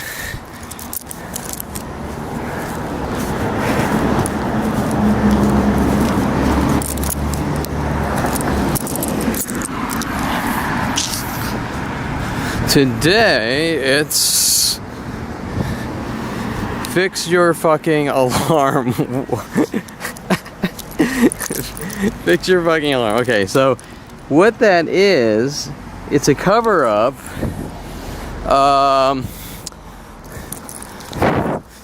It's a cover-up. I get out of my car about a year ago.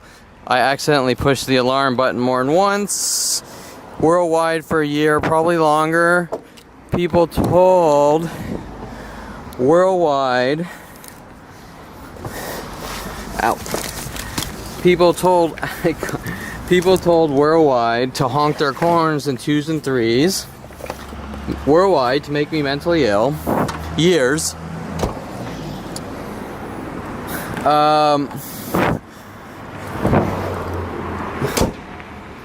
And then, after years of trying to torture and kill me, of things that nobody could care less about, someone puts better check for other damages, or damages, I should say. So everyone worldwide tries to make me mentally and kill me because someone doesn't like me honking my horn, right? Now the cover up here, which doesn't make any sense, so you know the guy's a fucking loon and a murderer. Fix your fucking alarm with 3 exclamation points, actually taped, right? Yes, taped to the window, and showing that that's somehow supposed to be a cover-up. Now here we can see some spit. It looks a little older. Some spit.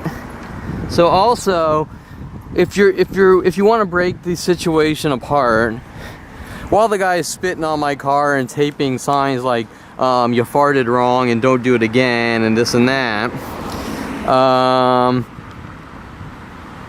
he's thinking in his head or something that that's going to cover up their mass crime spree against me, if that makes sense. Okay, so now I'm on my way to go see Brittany. I don't see any other damages. 2 days in a row, yesterday pulling the bumper sticker off my other car because they're angry about political statements about people stalking with NSA tools. And so then this, right, fix your fucking alarm, as if the alarm is somehow ruining everyone's life. And when they put fix your alarm, they're not referring to an alarm that's going off all day and night, 24/7. They're talking about one time, like a year and a half ago or whatever, I pushed the alarm. Here, let's see if I can do it right now. I did that. Okay, so that is what he's referring to. And they've done that worldwide now for, let's just say 1.5 years. I'm not exactly sure. Everywhere I go worldwide, we've had this conversation with Brittany, I believe last week and ongoing. And the cover-up is fix your alarm. It's your fault. You're making us do this to you because your alarm is bad because of the noise you just heard. Right? Just like Aubrey Fisher hunting me with worldwide support for 6 years for tapping my foot by her. Right? I'm doing it to them. I've ruined her life. I'm a troll. I need to be hunted and killed for my horrific crimes.